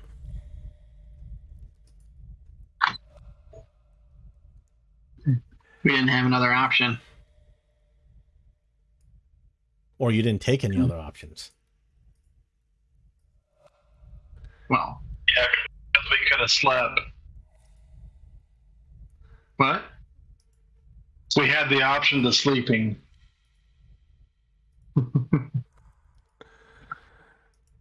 And then you guys you finally get to that portal on the top floor of the tower. You do as the dragon says. You take the stone and you put it on the portal and you spin it in the opposite direction. And the portal, just as in your vision, the portal's polarity reverses. Now it appears to be a portal back into the prime material plane.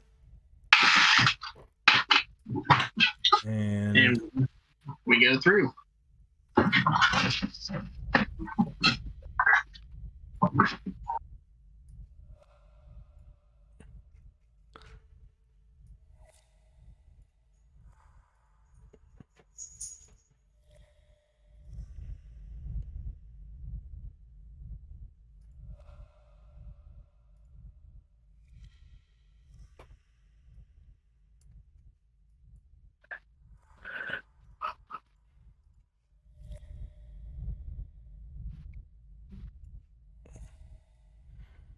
the portal takes you to a place you've already been to. Remember, when you were climbing up the original tower,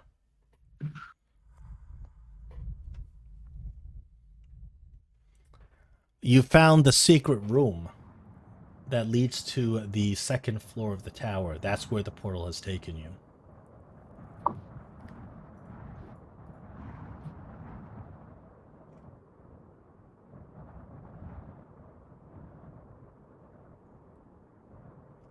Very interesting. So here is the room. And that was the door that girl's at. But you look at the symbol on that door that was sealed before. It's the same symbol that was on the portal. Ooh. I would take the stone, bring it up to it, and try to turn it on The stone deactivates the seal on this door. It's Shadowfell magic, and only responds to the Shadowfell key, which is the portal stone. Okay. Are you ready to open this door? You prepare for what's beyond. Oh yeah. I remember the girl being behind there, and Yep. I think you guys ready? Oh yeah. Let's get to it. And I will unlock the door. I will check to see if there's any like traps or anything that. There do not appear to be any traps on the door. Alright. I'll use the stone to unlock it and open up the door. You open up the door, and it's your brother Warno, and it's Naihana. The scene is very tense because Naihana is on the bed, and there is a dagger. The dagger appears to be floating and magically animated. It is on her throat. If that dagger were to strike down, it would be a killing blow on her. Well, Naihana is the kind of NPC with like 1 hit point. Mm-hmm. Warno, it would be a critical hit on her. So it would be an insta-kill on her. Warno's sitting there with his arms folded. In one hand, he is actually holding that scale you guys were gonna come get. And in the other hand, he is holding a sword. And he looks at you. He says, "Well, I'm impressed, you little runt."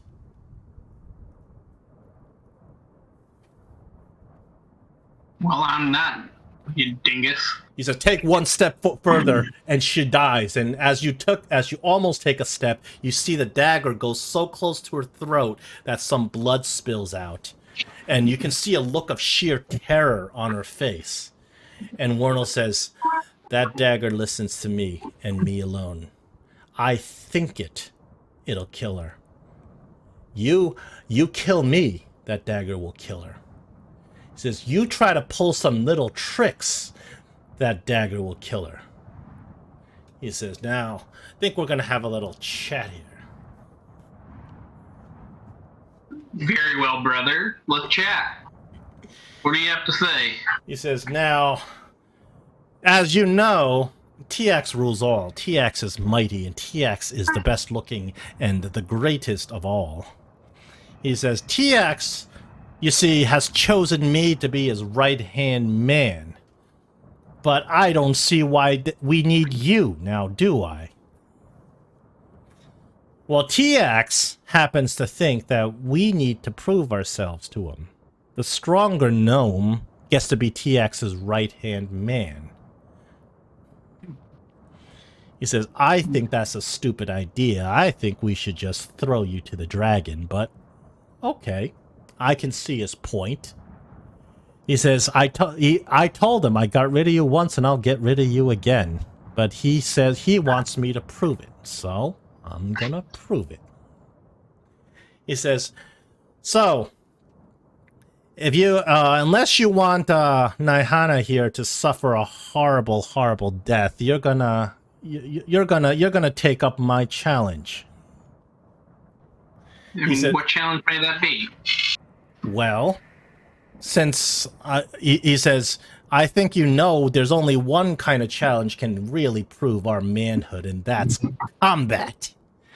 He looks at you and he says, "Listen, I got this dagger programmed. If any of your little friends over there try to pull a fast one, she's gonna be dead before they even finish their little spell." He says, "This has got to be mano a mano." Well, you say that this dagger is programmed to kill her if you die. What's in it for? How? I can suspend that. If you kill me in honest one-on-one combat, that dagger will go lifeless. That's how I programmed it. But if you try to do some little fancy magic trick or one or another, that dagger's strike true. He says, "Doesn't look like you have much of a choice unless you want her blood on your hands." Tiax told me you're gonna have her blood on your hands by the night is through. I didn't believe him, but Tiax knows all. And honestly, I don't even care if she dies. I just want this fight. Because I got rid of you years ago. You should be dead. You should be ground to dust. I don't know how you survived, but I'm gonna finish the job today, you little runt. Very well. For you see, I've learned some things, brother, and you may have gotten the best of me in the past. I've learned my lessons, and you're going to learn one too. Big words for a little runt. He says, and then he screams out, "Lights, camera, Mirage Arcade!" And he casts a really powerful spell, and everybody around you, you recognize that everything around you, like, it begins to change. It's sort of you can recognize it as an illusion magic, but it seems extremely real. You guys are no longer in this room. You guys now are in a huge arena. And Naihana is still there. The bed is still there in the middle of the arena with a dagger at her throat. The four of you are standing in arena. There's thousands of people in a huge crowd, and they're all cheering. And of course, they're cheering for Warnell. Warnell takes out his dagger, and he says, "On guard!" And he rushes at you. We can just do this through initiative. Tolen, you beat Warnell in initiative. You may go first. This is, look, here, I'll just put him right there. Mm-hmm. You guys remember, you are in this illusionary arena. The crowd is cheering. Everybody else, if you want to try something, you can. You can do so at the end of Tolen's turn. But just remember, if Warnell sees you, he might end Naihana.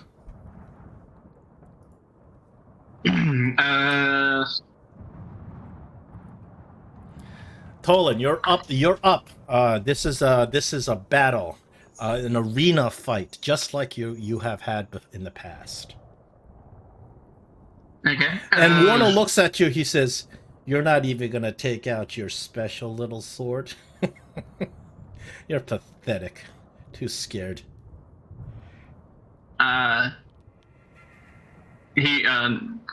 Tolen was actually going to.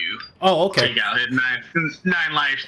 Okay, so Warnell's just teasing you. He's like, "No, I got this sword for a reason, and I've been saving it for you." So Warnell rushes over to you, but you get to act first. I will activate I'll start humming and singing, and I will start and cast my blade song on myself, or activate my blade song, and I will go with the classic of booming blade and attack him with my rapier. You hit him. Boom. All right. And do some damage to him. Just a flesh wound, you little runt. Attack him again with the rapier. Ooh, that was a miss. And I will kind of duck and weave a little bit out of his way, so you have to come toward me if you want to Just sidestep him and get a little space in between us for the next attack. All right, Warno. Now it's his turn. Does anybody else in the party want to do some sneaky stuff? Before... Time. Okay, you guys are just watching and rooting for Tolen. Warno does a little flurry, comes at you with his sword. Ooh, he's gonna hit you with the sword. He says, "Take that!"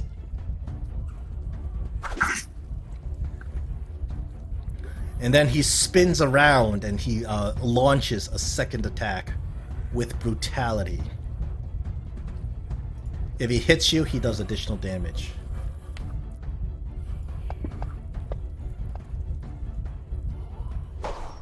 Ooh.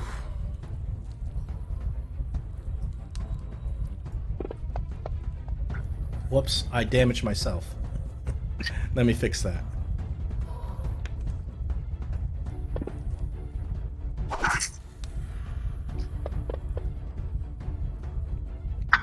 All right, Tolen, you're up again.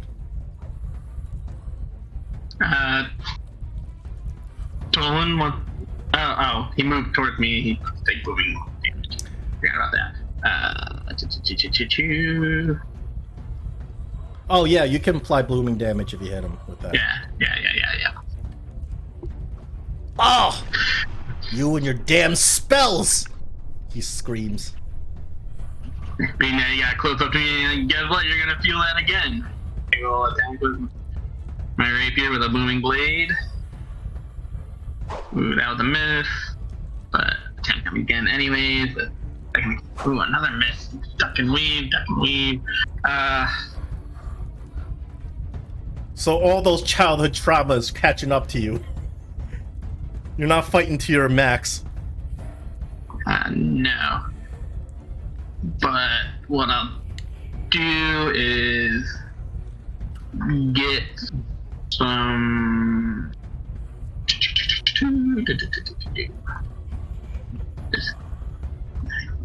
Never mind. I will...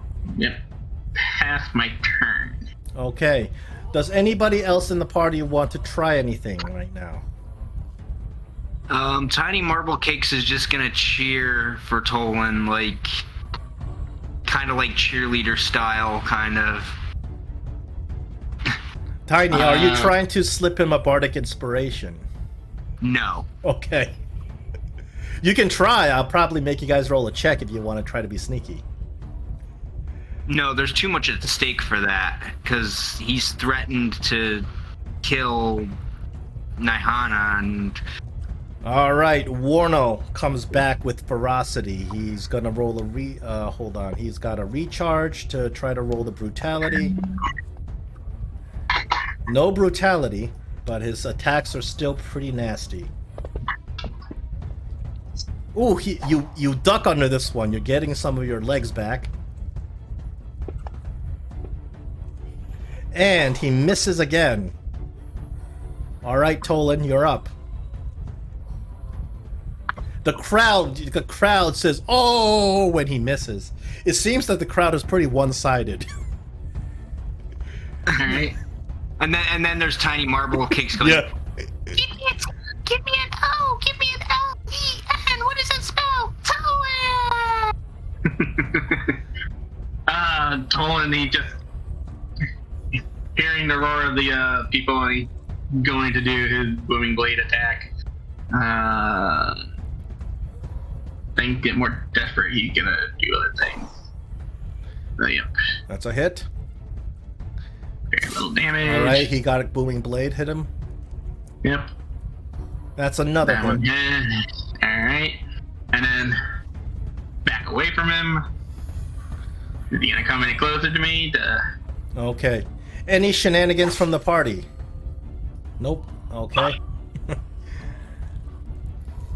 He's gonna try to recharge. No recharge.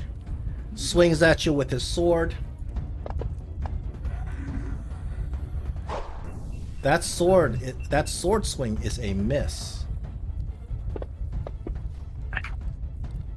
Second sword swing is a miss. How high is your AC right now? It's 16 with mage armor and blade sling. I forget how much it gives again. An aura protection. That doesn't count towards armor class because he rolled. Oh, okay. Because he rolled a 18 a hit and it just it missed. Is your AC higher than that? Yeah, when blade song is activated, yeah. It should be I pretty see. high. I see. It's the blade song that's bringing your AC up. Okay, Tolen, you're up. Yeah. And I said, I learned to fight not from you,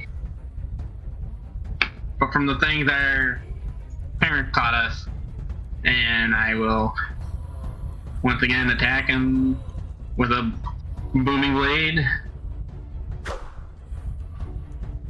Do my damage. Do a second attack. As I am just moving so quickly around him and everything. And back away. They come at me, you're not going to be able to handle any more of this, I can tell. And Okay, any shenanigans at the part from the party? I'm guessing not.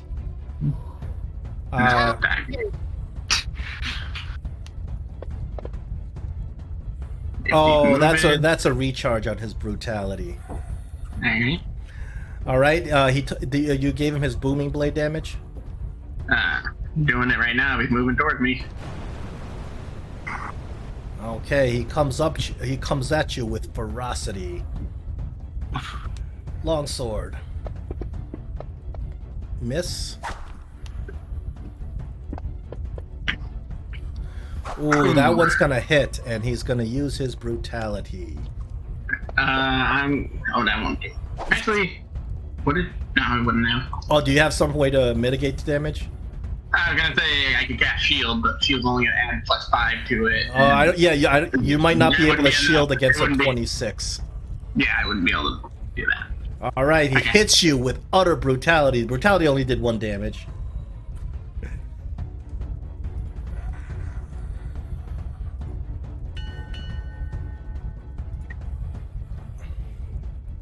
Tolen getting battered a little bit. He's like, I might not be able to take much more, but you definitely can't take much more also. And I will once again attack with rapier, with booming blade. Okay, before you roll damage, you and Warnell have gotten pretty badly bloodied, but Warnell, this appears to be the last hit that he can possibly take, as you drive the blade and it pierces his chest.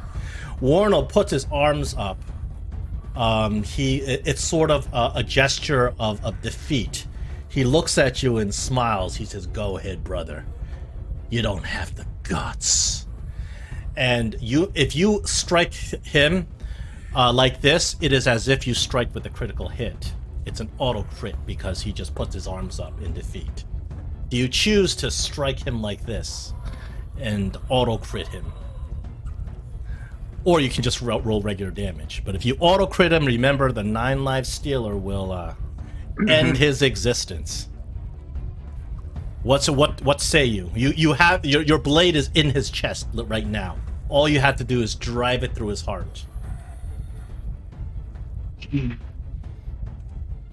You won the fight, but the question is, are you going to end Warnell's existence? And he looks at you with hatred. He says, "You're still a pathetic runt."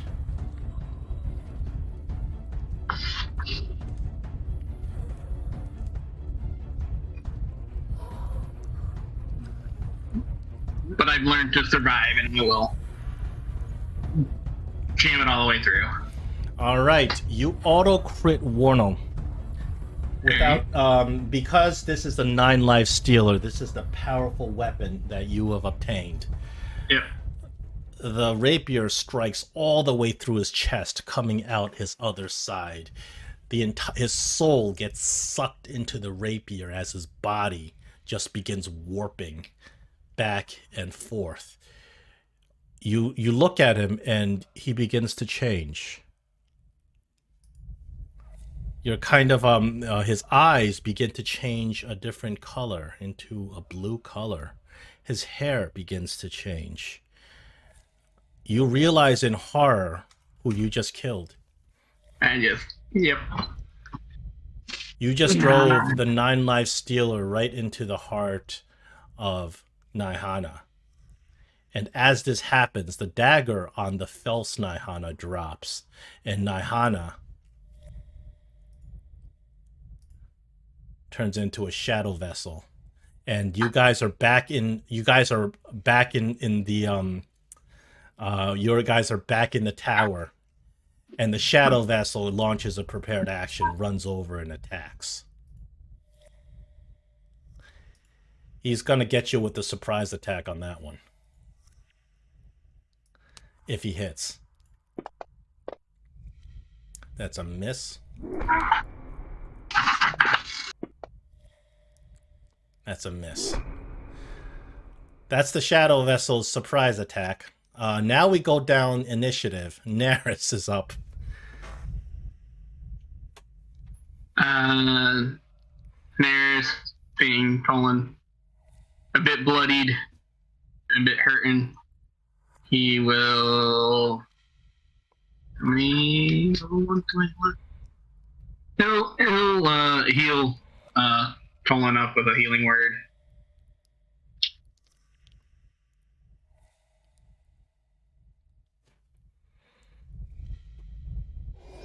Not knowing what else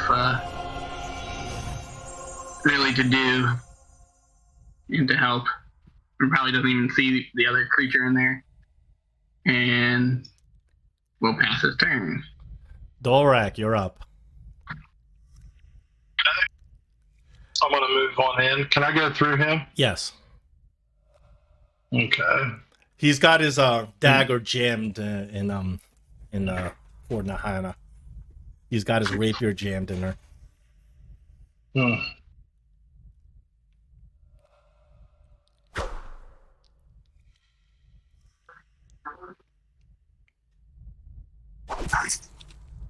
then I'll use my second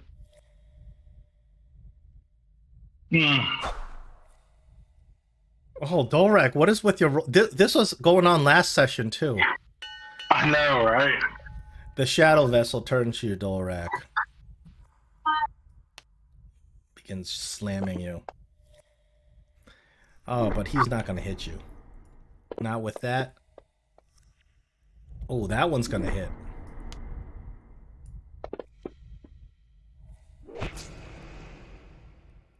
Tiny. Okay, I guess Tiny Marble Cakes will see what's going on here. She sees that Tolen is damaged and very distraught because of what just happened. What she'll do is she'll lay a paw on Tolen's shoulder and she'll cast Cure Wounds. There it is. All right.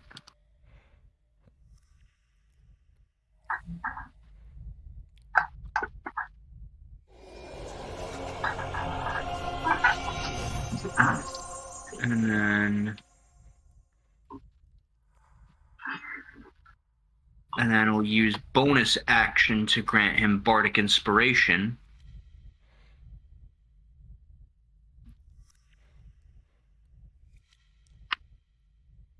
And then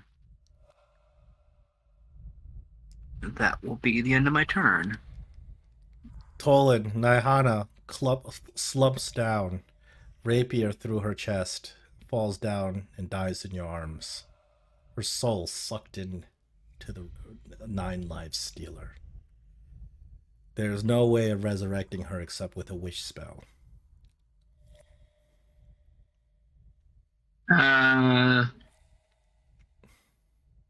Tolen is still, I would say he's still aghast, not knowing what to do.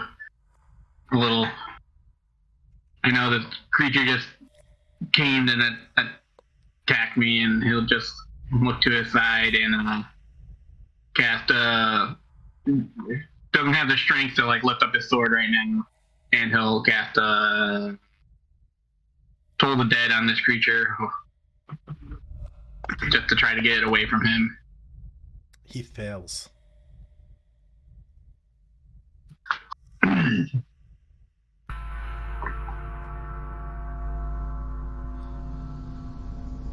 of out of it, and he will end his turn that way.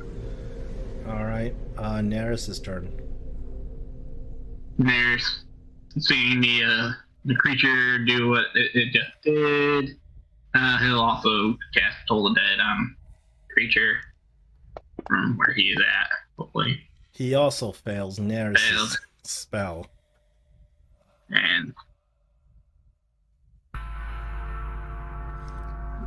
Toll the Dead, and that will be the end of Neris. All right, Dolrak, you want to break your losing streak and finish this guy off?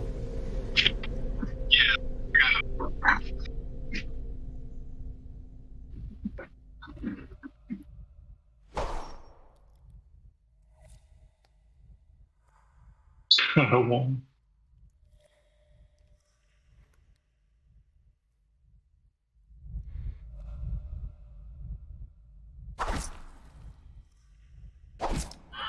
There we go. All right, you finish it off. As the fight ends and the creature dies, Nahana, as she slumps down, she drops that dragon scale on the ground and it lands on the floor with a thud.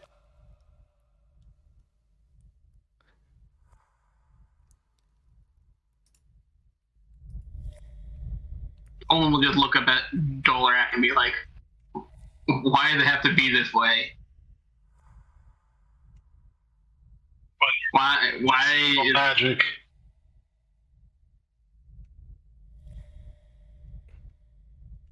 they just take your rage and use it against you?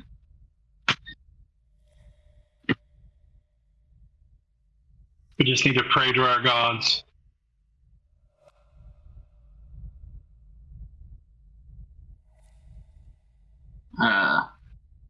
Well, let's take this scale, let's get it back to the dragon, and let's get out of here.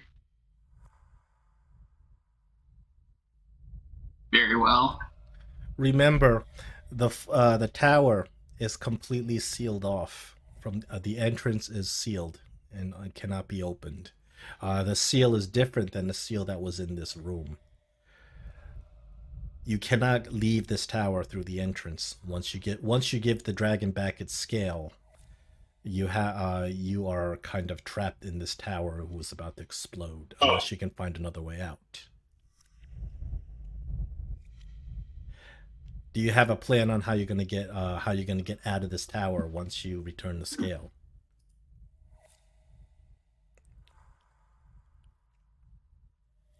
I've got Dimension Door, but I can only take one person with me. Yeah, unfortunately, Dimension Door is only 2 people. Or because of the level spell you can cast it at. Although, I have a 5th level slot. Let's see what I can do with the 5th level slot. Is there anything to the south in this room? There are a couple of doors. You open them up, and one of them opens up to a pair of iron chests that sit along the western wall. A cabinet stands against the eastern wall, and a low shelf stacked with gold ingots sits the opposite door. So there seems to be a lot of treasure in this room.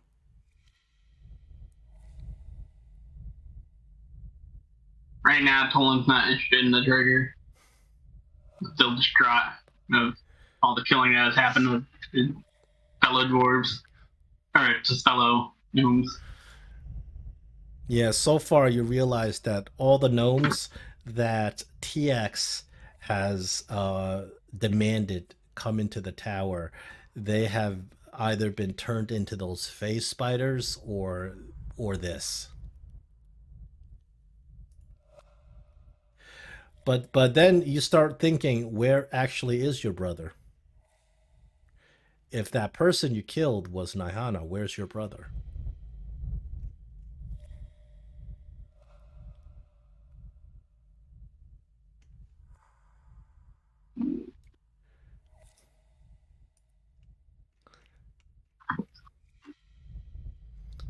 There is, I mean, Tolen is just thinking there is a possibility that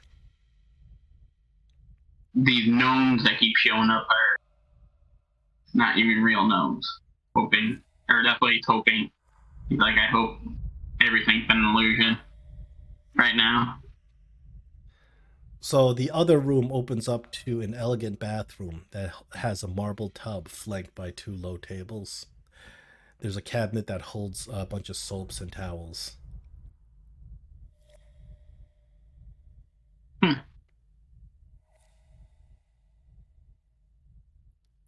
Okay. So the room on the right is just filled with a whole bunch of gold ingots everywhere, Mm-hmm. and two fancy appearing treasure chests.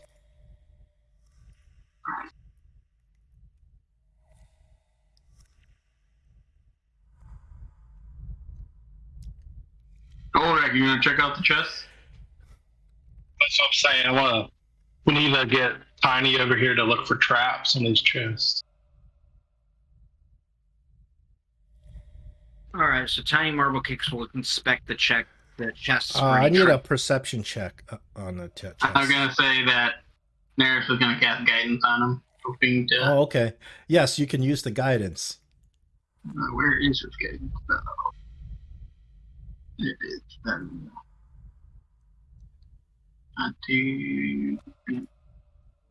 okay. All right, and you said perception? Yeah. All right, perception.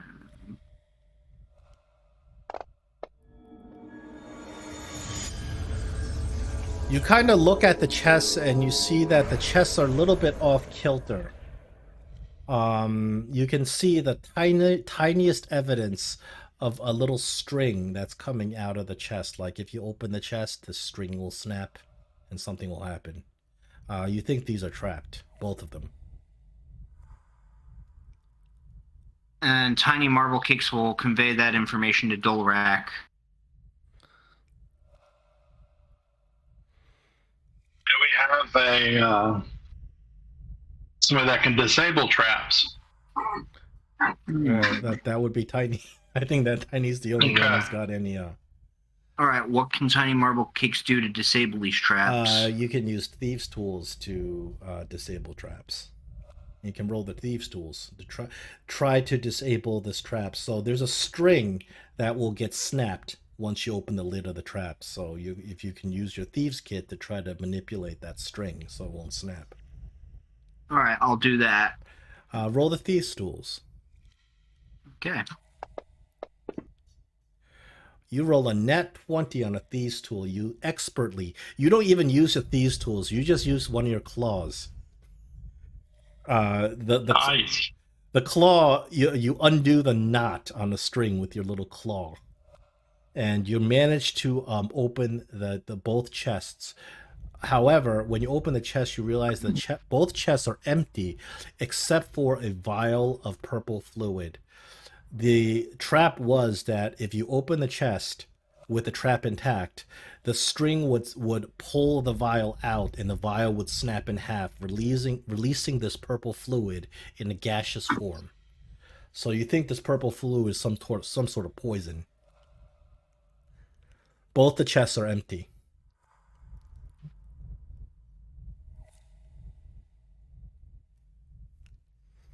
So we take that vial with us and use it as a weapon? You can take the vial. They are do they even give me a...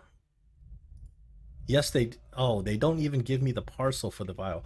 This poison you think is worth a lot of money. I will create an item. Okay. We'll put that in our party sheet whenever you make a thing for it. I'm making one right now.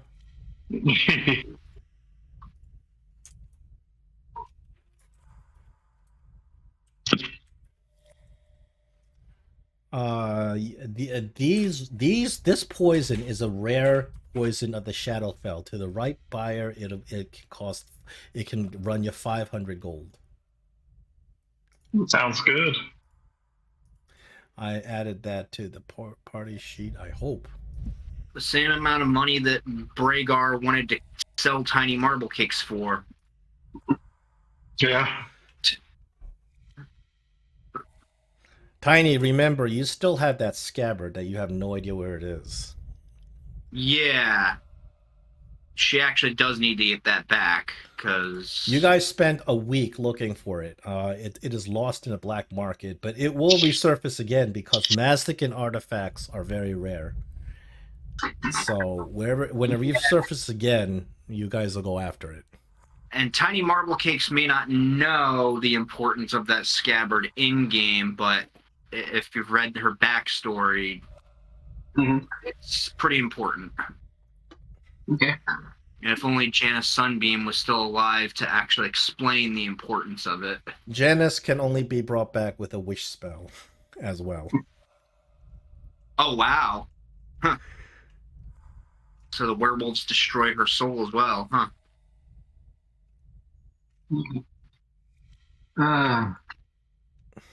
Nereus is just trying to think. So Dolrak, on the shelves are just stacks and stacks of gold ignats. Like bars of gold. You look at it, this is like tens of thousands worth of gold just stacked up on the shelves. How big would that be? Can I fill my backpack up? It's going to be really heavy. So you're going to take the ignats and just like shove them in your backpack? Some of them.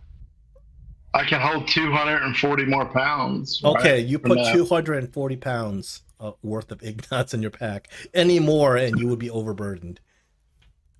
And there's still even more ignats. Dolrak, as you pick up the ignat, you're a dwarf. You can roll a dwarf check.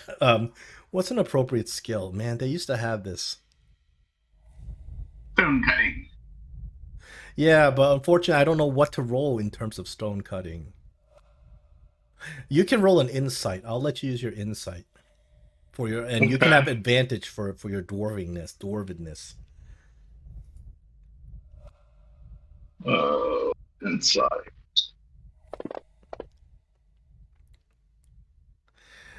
Dolrak, you realize that these bars of gold, they don't weigh right.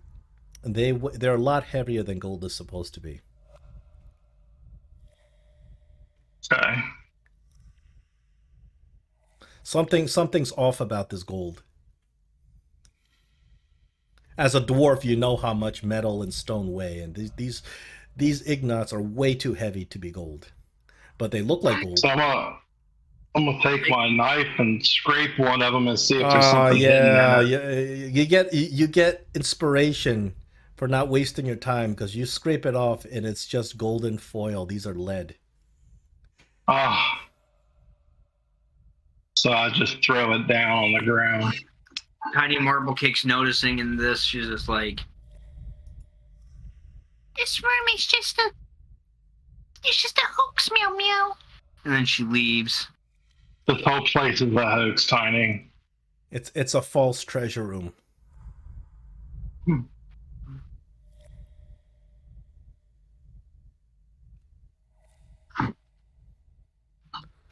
meow, you thought we were gonna be rich, meow meow.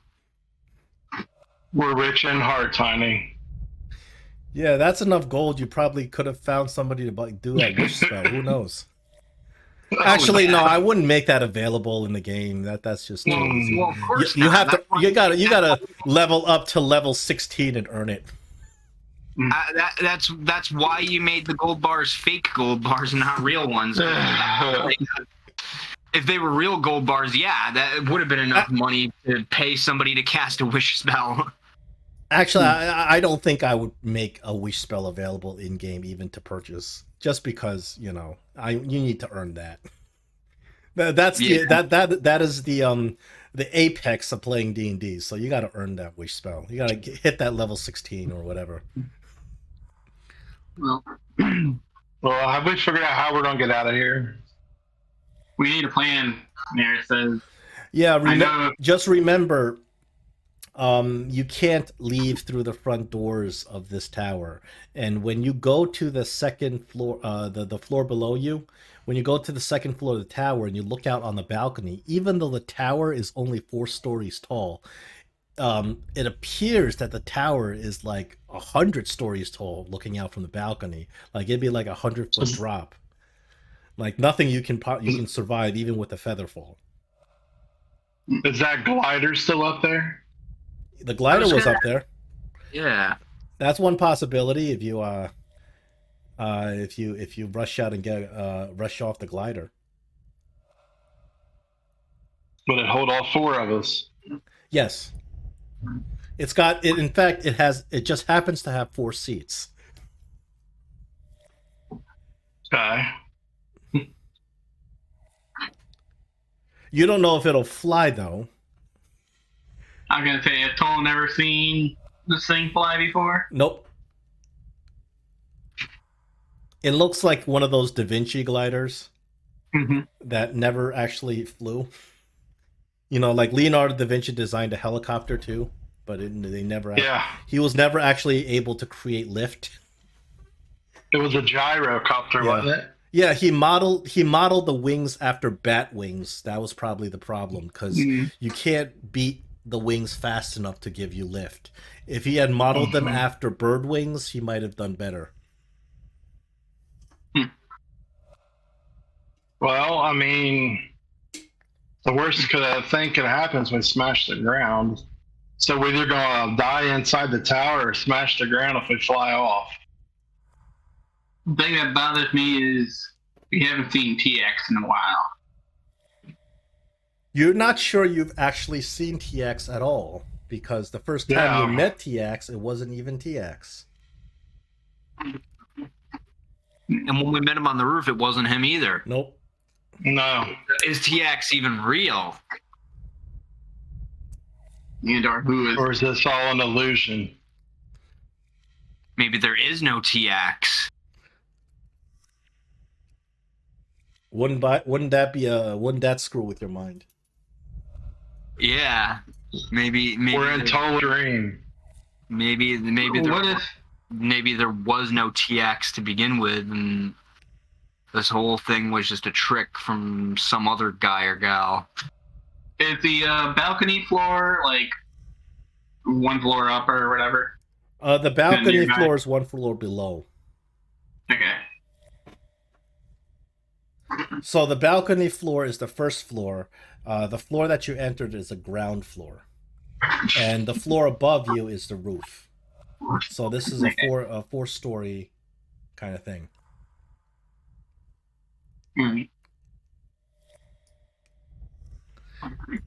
This is the prime material version of the tower. You guys were also in the Shadowfell version and that in between version too. So that stone wouldn't work on the shadow magic that's sealing the doors? No. The stone is attuned to that portal and to this room. But that symbol on the front doors is entirely different. Maybe there's a different stone, who knows? Unfortunately, Shadowfell magic is difficult to pierce with any sort of regular magic spell because it doesn't exist in a material plane completely. So you're not sure if regular magic can work on Shadowfell magic. I think, either A, TX is real and it was controlling that dragon, or B, the dragon was lying to us to get this scale so it can murder everybody. Well, if that dragon, if even the dragon is lying to you, you got, this is a lot of cruelty on the DM's part. Or maybe the dragon. I've been cruel enough today. The dragon. Yeah, if everybody's lying to you, then there's nobody you can trust. Maybe TX is the dragon. Oh, that's an interesting possibility. Or TX was just an alter ego that the dragon used to do whatever he wanted to do. Well, I'm just trying to think of all our exits. I'm just trying to figure out what all our exits. Right now, the only exit I'm seeing is using the glider. and hoping, but like I kind of want to go either to the balcony or to the top of the roof just to like throw a stone, see if I see anything that's like fake about like it's showing like for 5,000 feet up or whatever. Is it really 5,000 feet up? I don't think we really tested that at all. Actually, I thought we did throw something off, and it like just fell forever. You know, we didn't hear it land. Yeah, you didn't hear it land. You don't know how long it fell. Yeah, we did do that. Okay. So it seemed real to us. All right.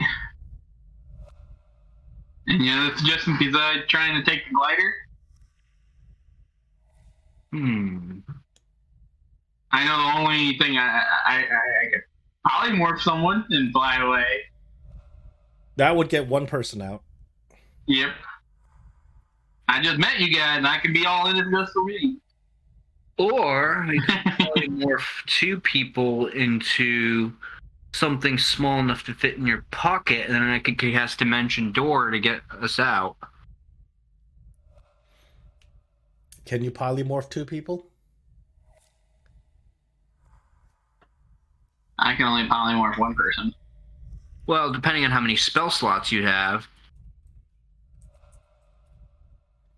How many 4th level slots do you have? I have 2 as a concentration spell. I can only concentrate 1 at a time. Oh, so polymorph is concentration. Okay. Yeah, and you can't upcast polymorph to do multiple targets or anything. It's not like Dimension Door. No, in order to use your Dimension Door to teleport... I don't even think you can up... I just looked at the description of Dimension Door. I don't even think you can upcast it to take more people with you. I think you can. Yeah, you can upcast it to at least take 2 people with you. Let me look at the description one more time. From my recollection, you can, because I used to play a character that did that.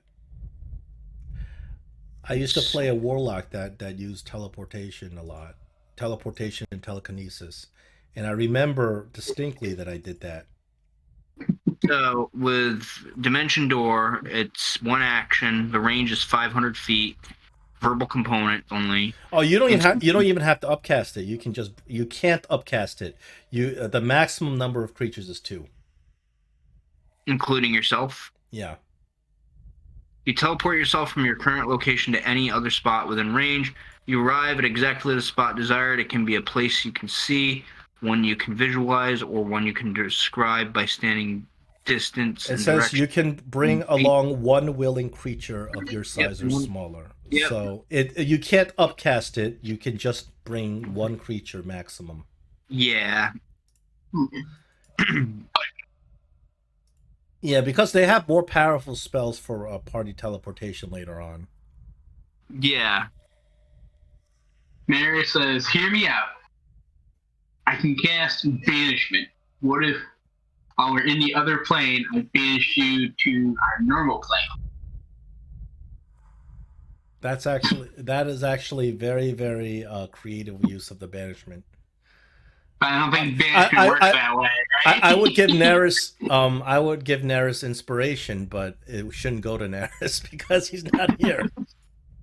I think you can get inspiration. Banishment would work because if you go into the Shadowfell, which is a separate plane, and you banish somebody, that person will appear in the same place in the material plane because that's where you guys are from, and you would stay there. Yes, it would work. Yeah. But you're not going to be able to banish everybody. And if you're already in the material plane, it'll just go to a demi-plane temporarily. Yeah, but if you're in the Shadowfell and you get banished, you eventually end up in the material plane. Let me see if you can banish yourself. That I don't know.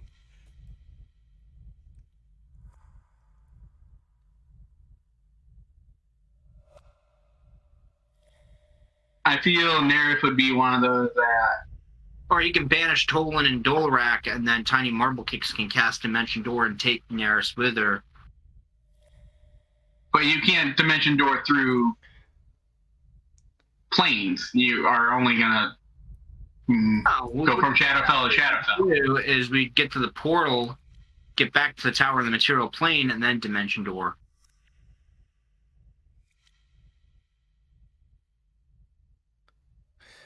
Yeah, it says at higher levels you can use banishment, one additional creature for each level above fourth. So you guys can cast anywhere up to level 5 spells at your current level. So he can banish up to 2 creatures. I don't know if you can banish yourself, but I don't see why not. So this is the trouble: is if you cast banishment, it's asking for a save. Like, do you have to fail the save, or can you willingly fail a save? I feel like you can blindly fail it, but Yeah, it makes sense. That's actually not a specified rule because this is a very creative use of the banishment spell. I never thought of using banishment on yourself to travel out of a difficult planar situation. Well, Neris only has 2 castings of it. If we don't run into other situations where is banishment concentration? It is, Yes, but it the is. minute you drop your concentration, that creature returns to its plane of origin. So your plane of origin is the material plane, so you would be back in the material plane. Huh.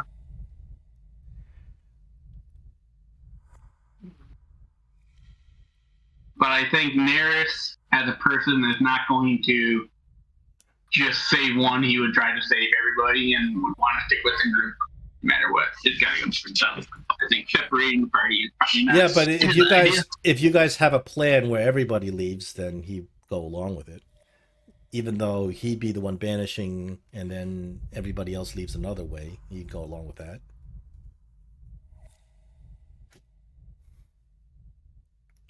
Yeah, that would work actually. I'll accept it. You guys came up with a very creative way to solve this problem, and I think that you should be absolutely rewarded for it. So if you want to use banishment to get 2 of you out, and then use dimension door to get the other 2 of you out, that would work.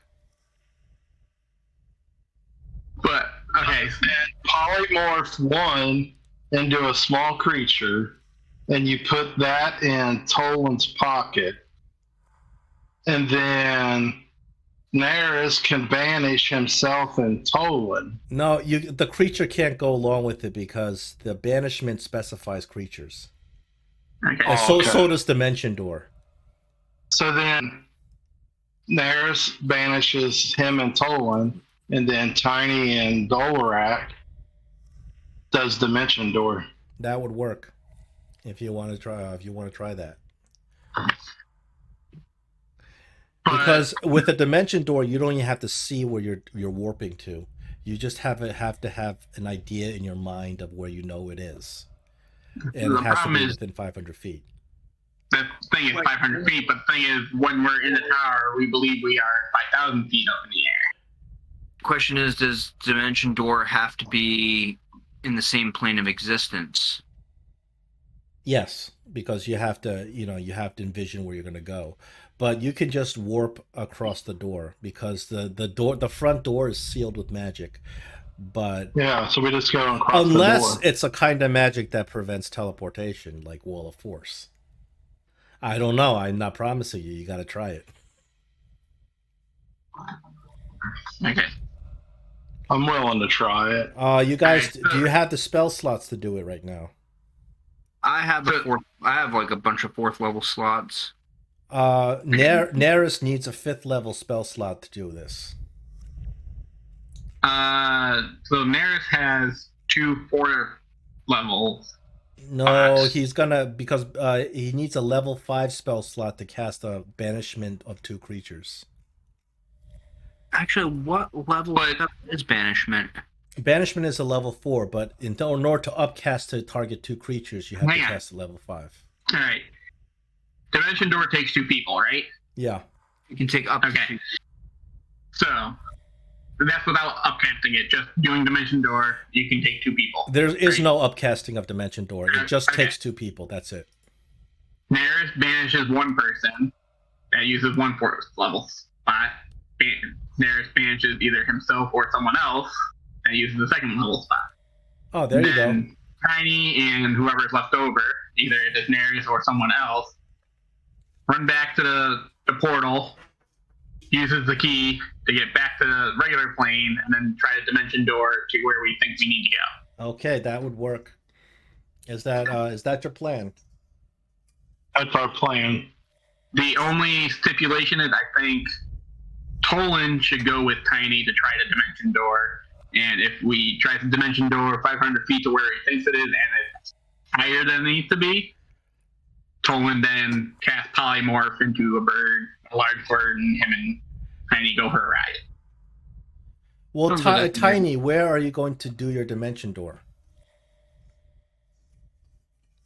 Front hallway. Yeah, right where's your origin and where's your destination? You don't have to be able to see the destination, but you have to have a mental idea of where it is.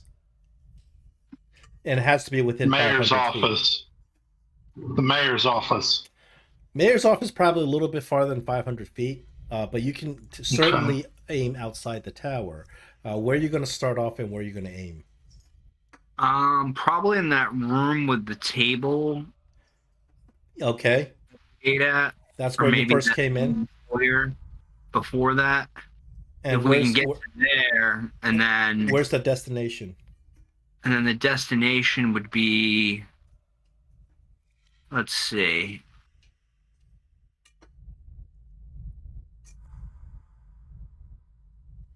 Probably like along the road outside of the tower. Okay. All right. Are we committing to this plan?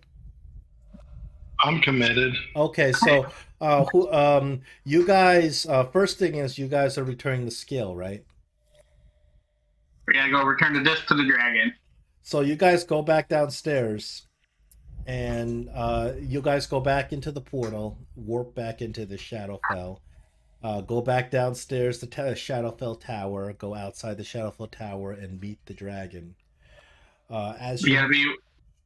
gotta watch out for those guys. But yeah. as you meet the dragon, you guys hear rustling in the bushes. It appears that the Shadow Kai who are stalking you are about to strike. You run up to the dragon, and the dragon looks at you, his eyes glowing red, and he knows that his scale is on you. And he comes over and starts pawing the ground, like demanding that you hand the scale over to him. To take out those other three guys for us. Yeah, I was gonna say, point at the other guys and see if he'll do anything about them.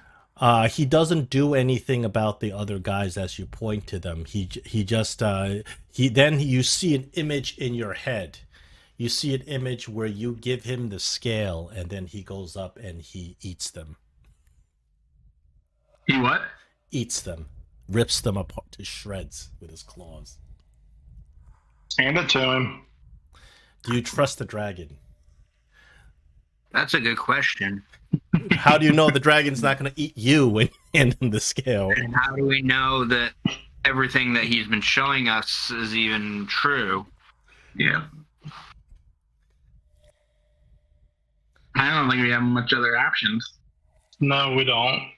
Yeah, we've been playing along with this at this point the whole time, so yep, we've been fooled and fooled and fooled and fooled some more. So from being fool me once, fool me twice, fool me 5,000 times, and we're still fools. All right, okay, you hand the dragon the scale. The scale reforms in the wound on this side, and as you do this, the dragon's wings fly open, and he lets out an ear-piercing roar. And you see he just lifts off into the air. As he does this, the ethereal stream begins reforming slowly. You can see it's the water in the ethereal stream doesn't act like normal water. It just kind of slowly threads its way as the stream starts reforming. As the stream starts reforming, you see the tower behind you begin to glow, just like in your vision. The dragon flies up, and you can see that the Shatterkind trees are retreating. They're flying away, and the dragon disappears, chasing after them. Now you guys have the hourglass's time to act. All right. Alright. So we run back up to the portal. Yep. All four of you? Well, Neris is gonna be like, all right, Dolak, you're going home, and Neris will cast banishment on Dolrak Okay. to send him back. It'd be funny because Dolrak probably cannot possibly fail to save with his charisma saving throw and the Dolrak aura, but he willingly fails to save. He gets banished. And then Neris will banish himself.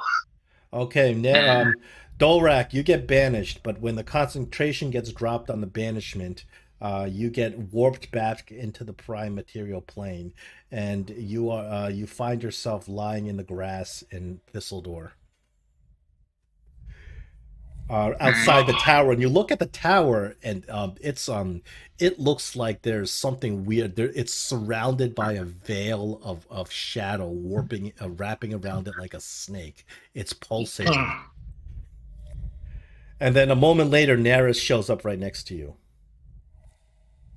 Alright. There's good friend. Alright, Tolen and Tiny, we're gonna run back to the portal. And Okay, Tolen, Yeah, they're Tiny, hopefully- you guys start dashing, and you run back into the tower as you see the tower begins shaking and disassembling. You guys rush up to the portal, make it just in time to warp it across the portal into the prime. And as you get into the prime and you get to the floor, this floor, you can see that the tower is aglow. The floors are glowing and sizzling, almost as if on fire, with light streaming through cracks in the floor. You guys quickly rush down to the table. And as you get to the table, hold on. Let me bring up the ground floor map.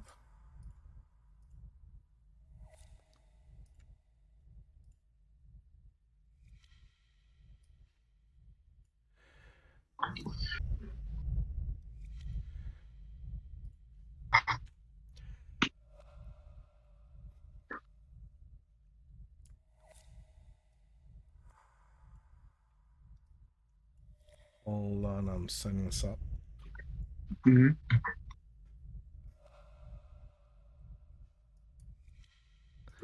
Right before you're about to cast a spell,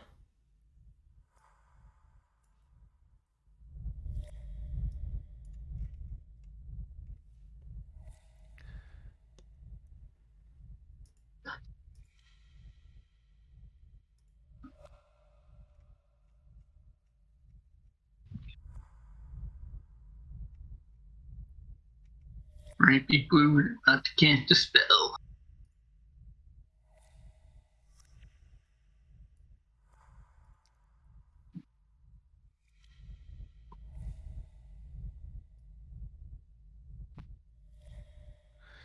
there is one thing that you cannot teleport out of. So wall force. Nuts. Not so fast, my friend. Oh, you guys are smart. You're smarter than I thought. You're smarty pants. Smarty pants. Returning that dragon scale. Oh, you foiled all my plans. Now you're gonna die here with me.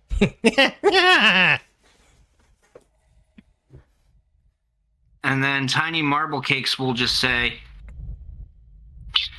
Be that way. Meow can just come with us, meow meow. He looks at you. He says, "Oh, this wall's gonna last 10 minutes, but within 10 minutes, this whole tower is going to explode into ethereal smoke, and I will die, and you will die, and you will die."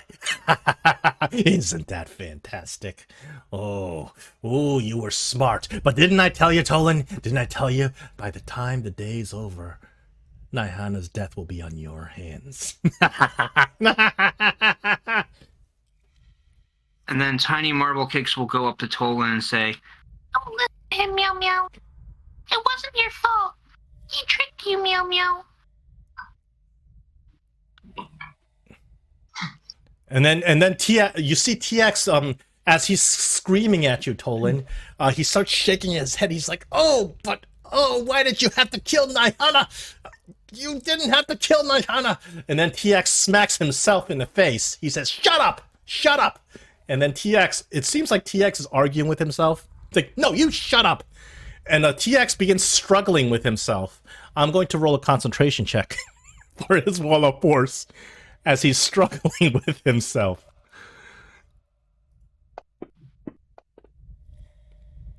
Oh, Tiax maintains his concentration on the wall of force while he's beating himself up. He starts, you see, he's kind of like grabbing himself. One hand is holding his own beard and pulling on his beard. The other hand is trying to get that one hand off of his beard. And then Tiax screams, you promised you wouldn't hurt Naihana, you bastard." And Tiax says, "Shut up. Shut up, you worthless slave." And you see they're kicking, and Tiax is kicking himself and screaming. Do you have anything to? Do you have any reaction? I know you're in a wall of force. Not much you can do. What would you like to do? You see the tower is about to explode, like, around you. I know the tower's about to explode, but it just dawned on me we're in a wall of force. Oh, but when TX dies, the wall of force collapses and the tower's explosion will hit you. Well, then I'll have to time my dimension right then. You think about it and you realize that you won't let the tower going down will probably kill you.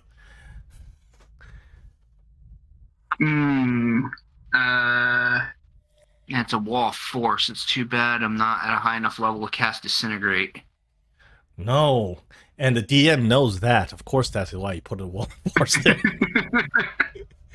I'm gonna be like, I couldn't have casted a counterspell. When you start casting Disintegrate, I can't use these tricks anymore.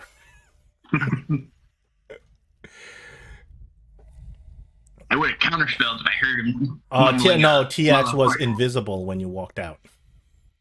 You didn't see him cast it. If you had detect invisibility when you came down here, maybe. Wait a minute. Dimension door can't go through a wall of force, really? Nope. Nothing can go through a wall of force. Wall of force is the plot wall. Well, you're not really penetrating the wall of force. You're just warping out.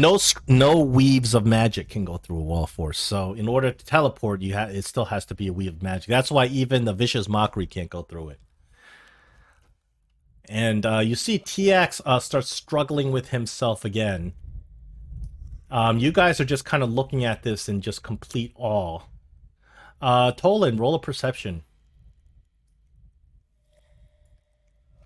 Perception is not my strong suit. Oh, I should have rolled it in the tower. But yeah. You don't notice anything. So they continue to fight. Another minute goes by, and I will roll another concentration for the wall of force because Tiax is beating the crap out of himself. It seems he's arguing with himself, or maybe he's two people, or he's schizophrenic.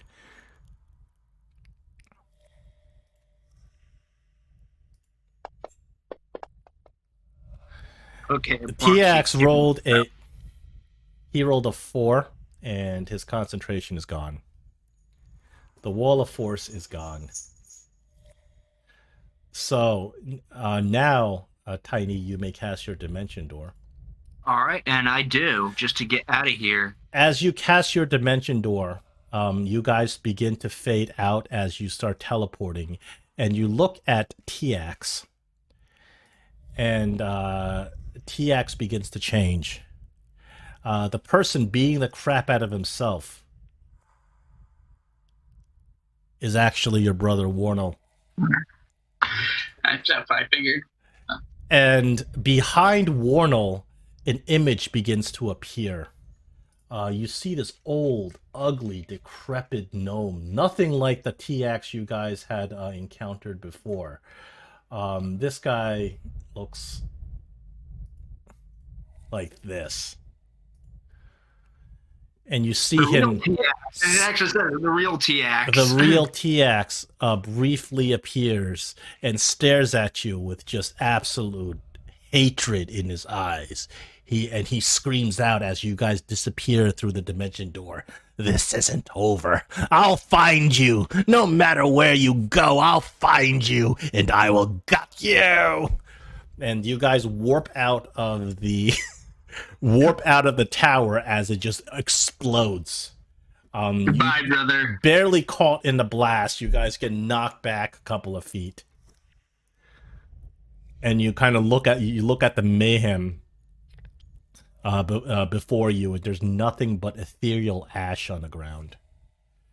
But as you're looking at the remains of the tower that has exploded, and Neris and Dolrak come up to join you, you guys hear behind you the ethereal stream starts to flow. Ooh. That stuff and get out of this forest too. All right, and because we're short Neris today, that's I'll just end it there. That's the end of Tolen's grand adventure for now. Tiax has vowed revenge.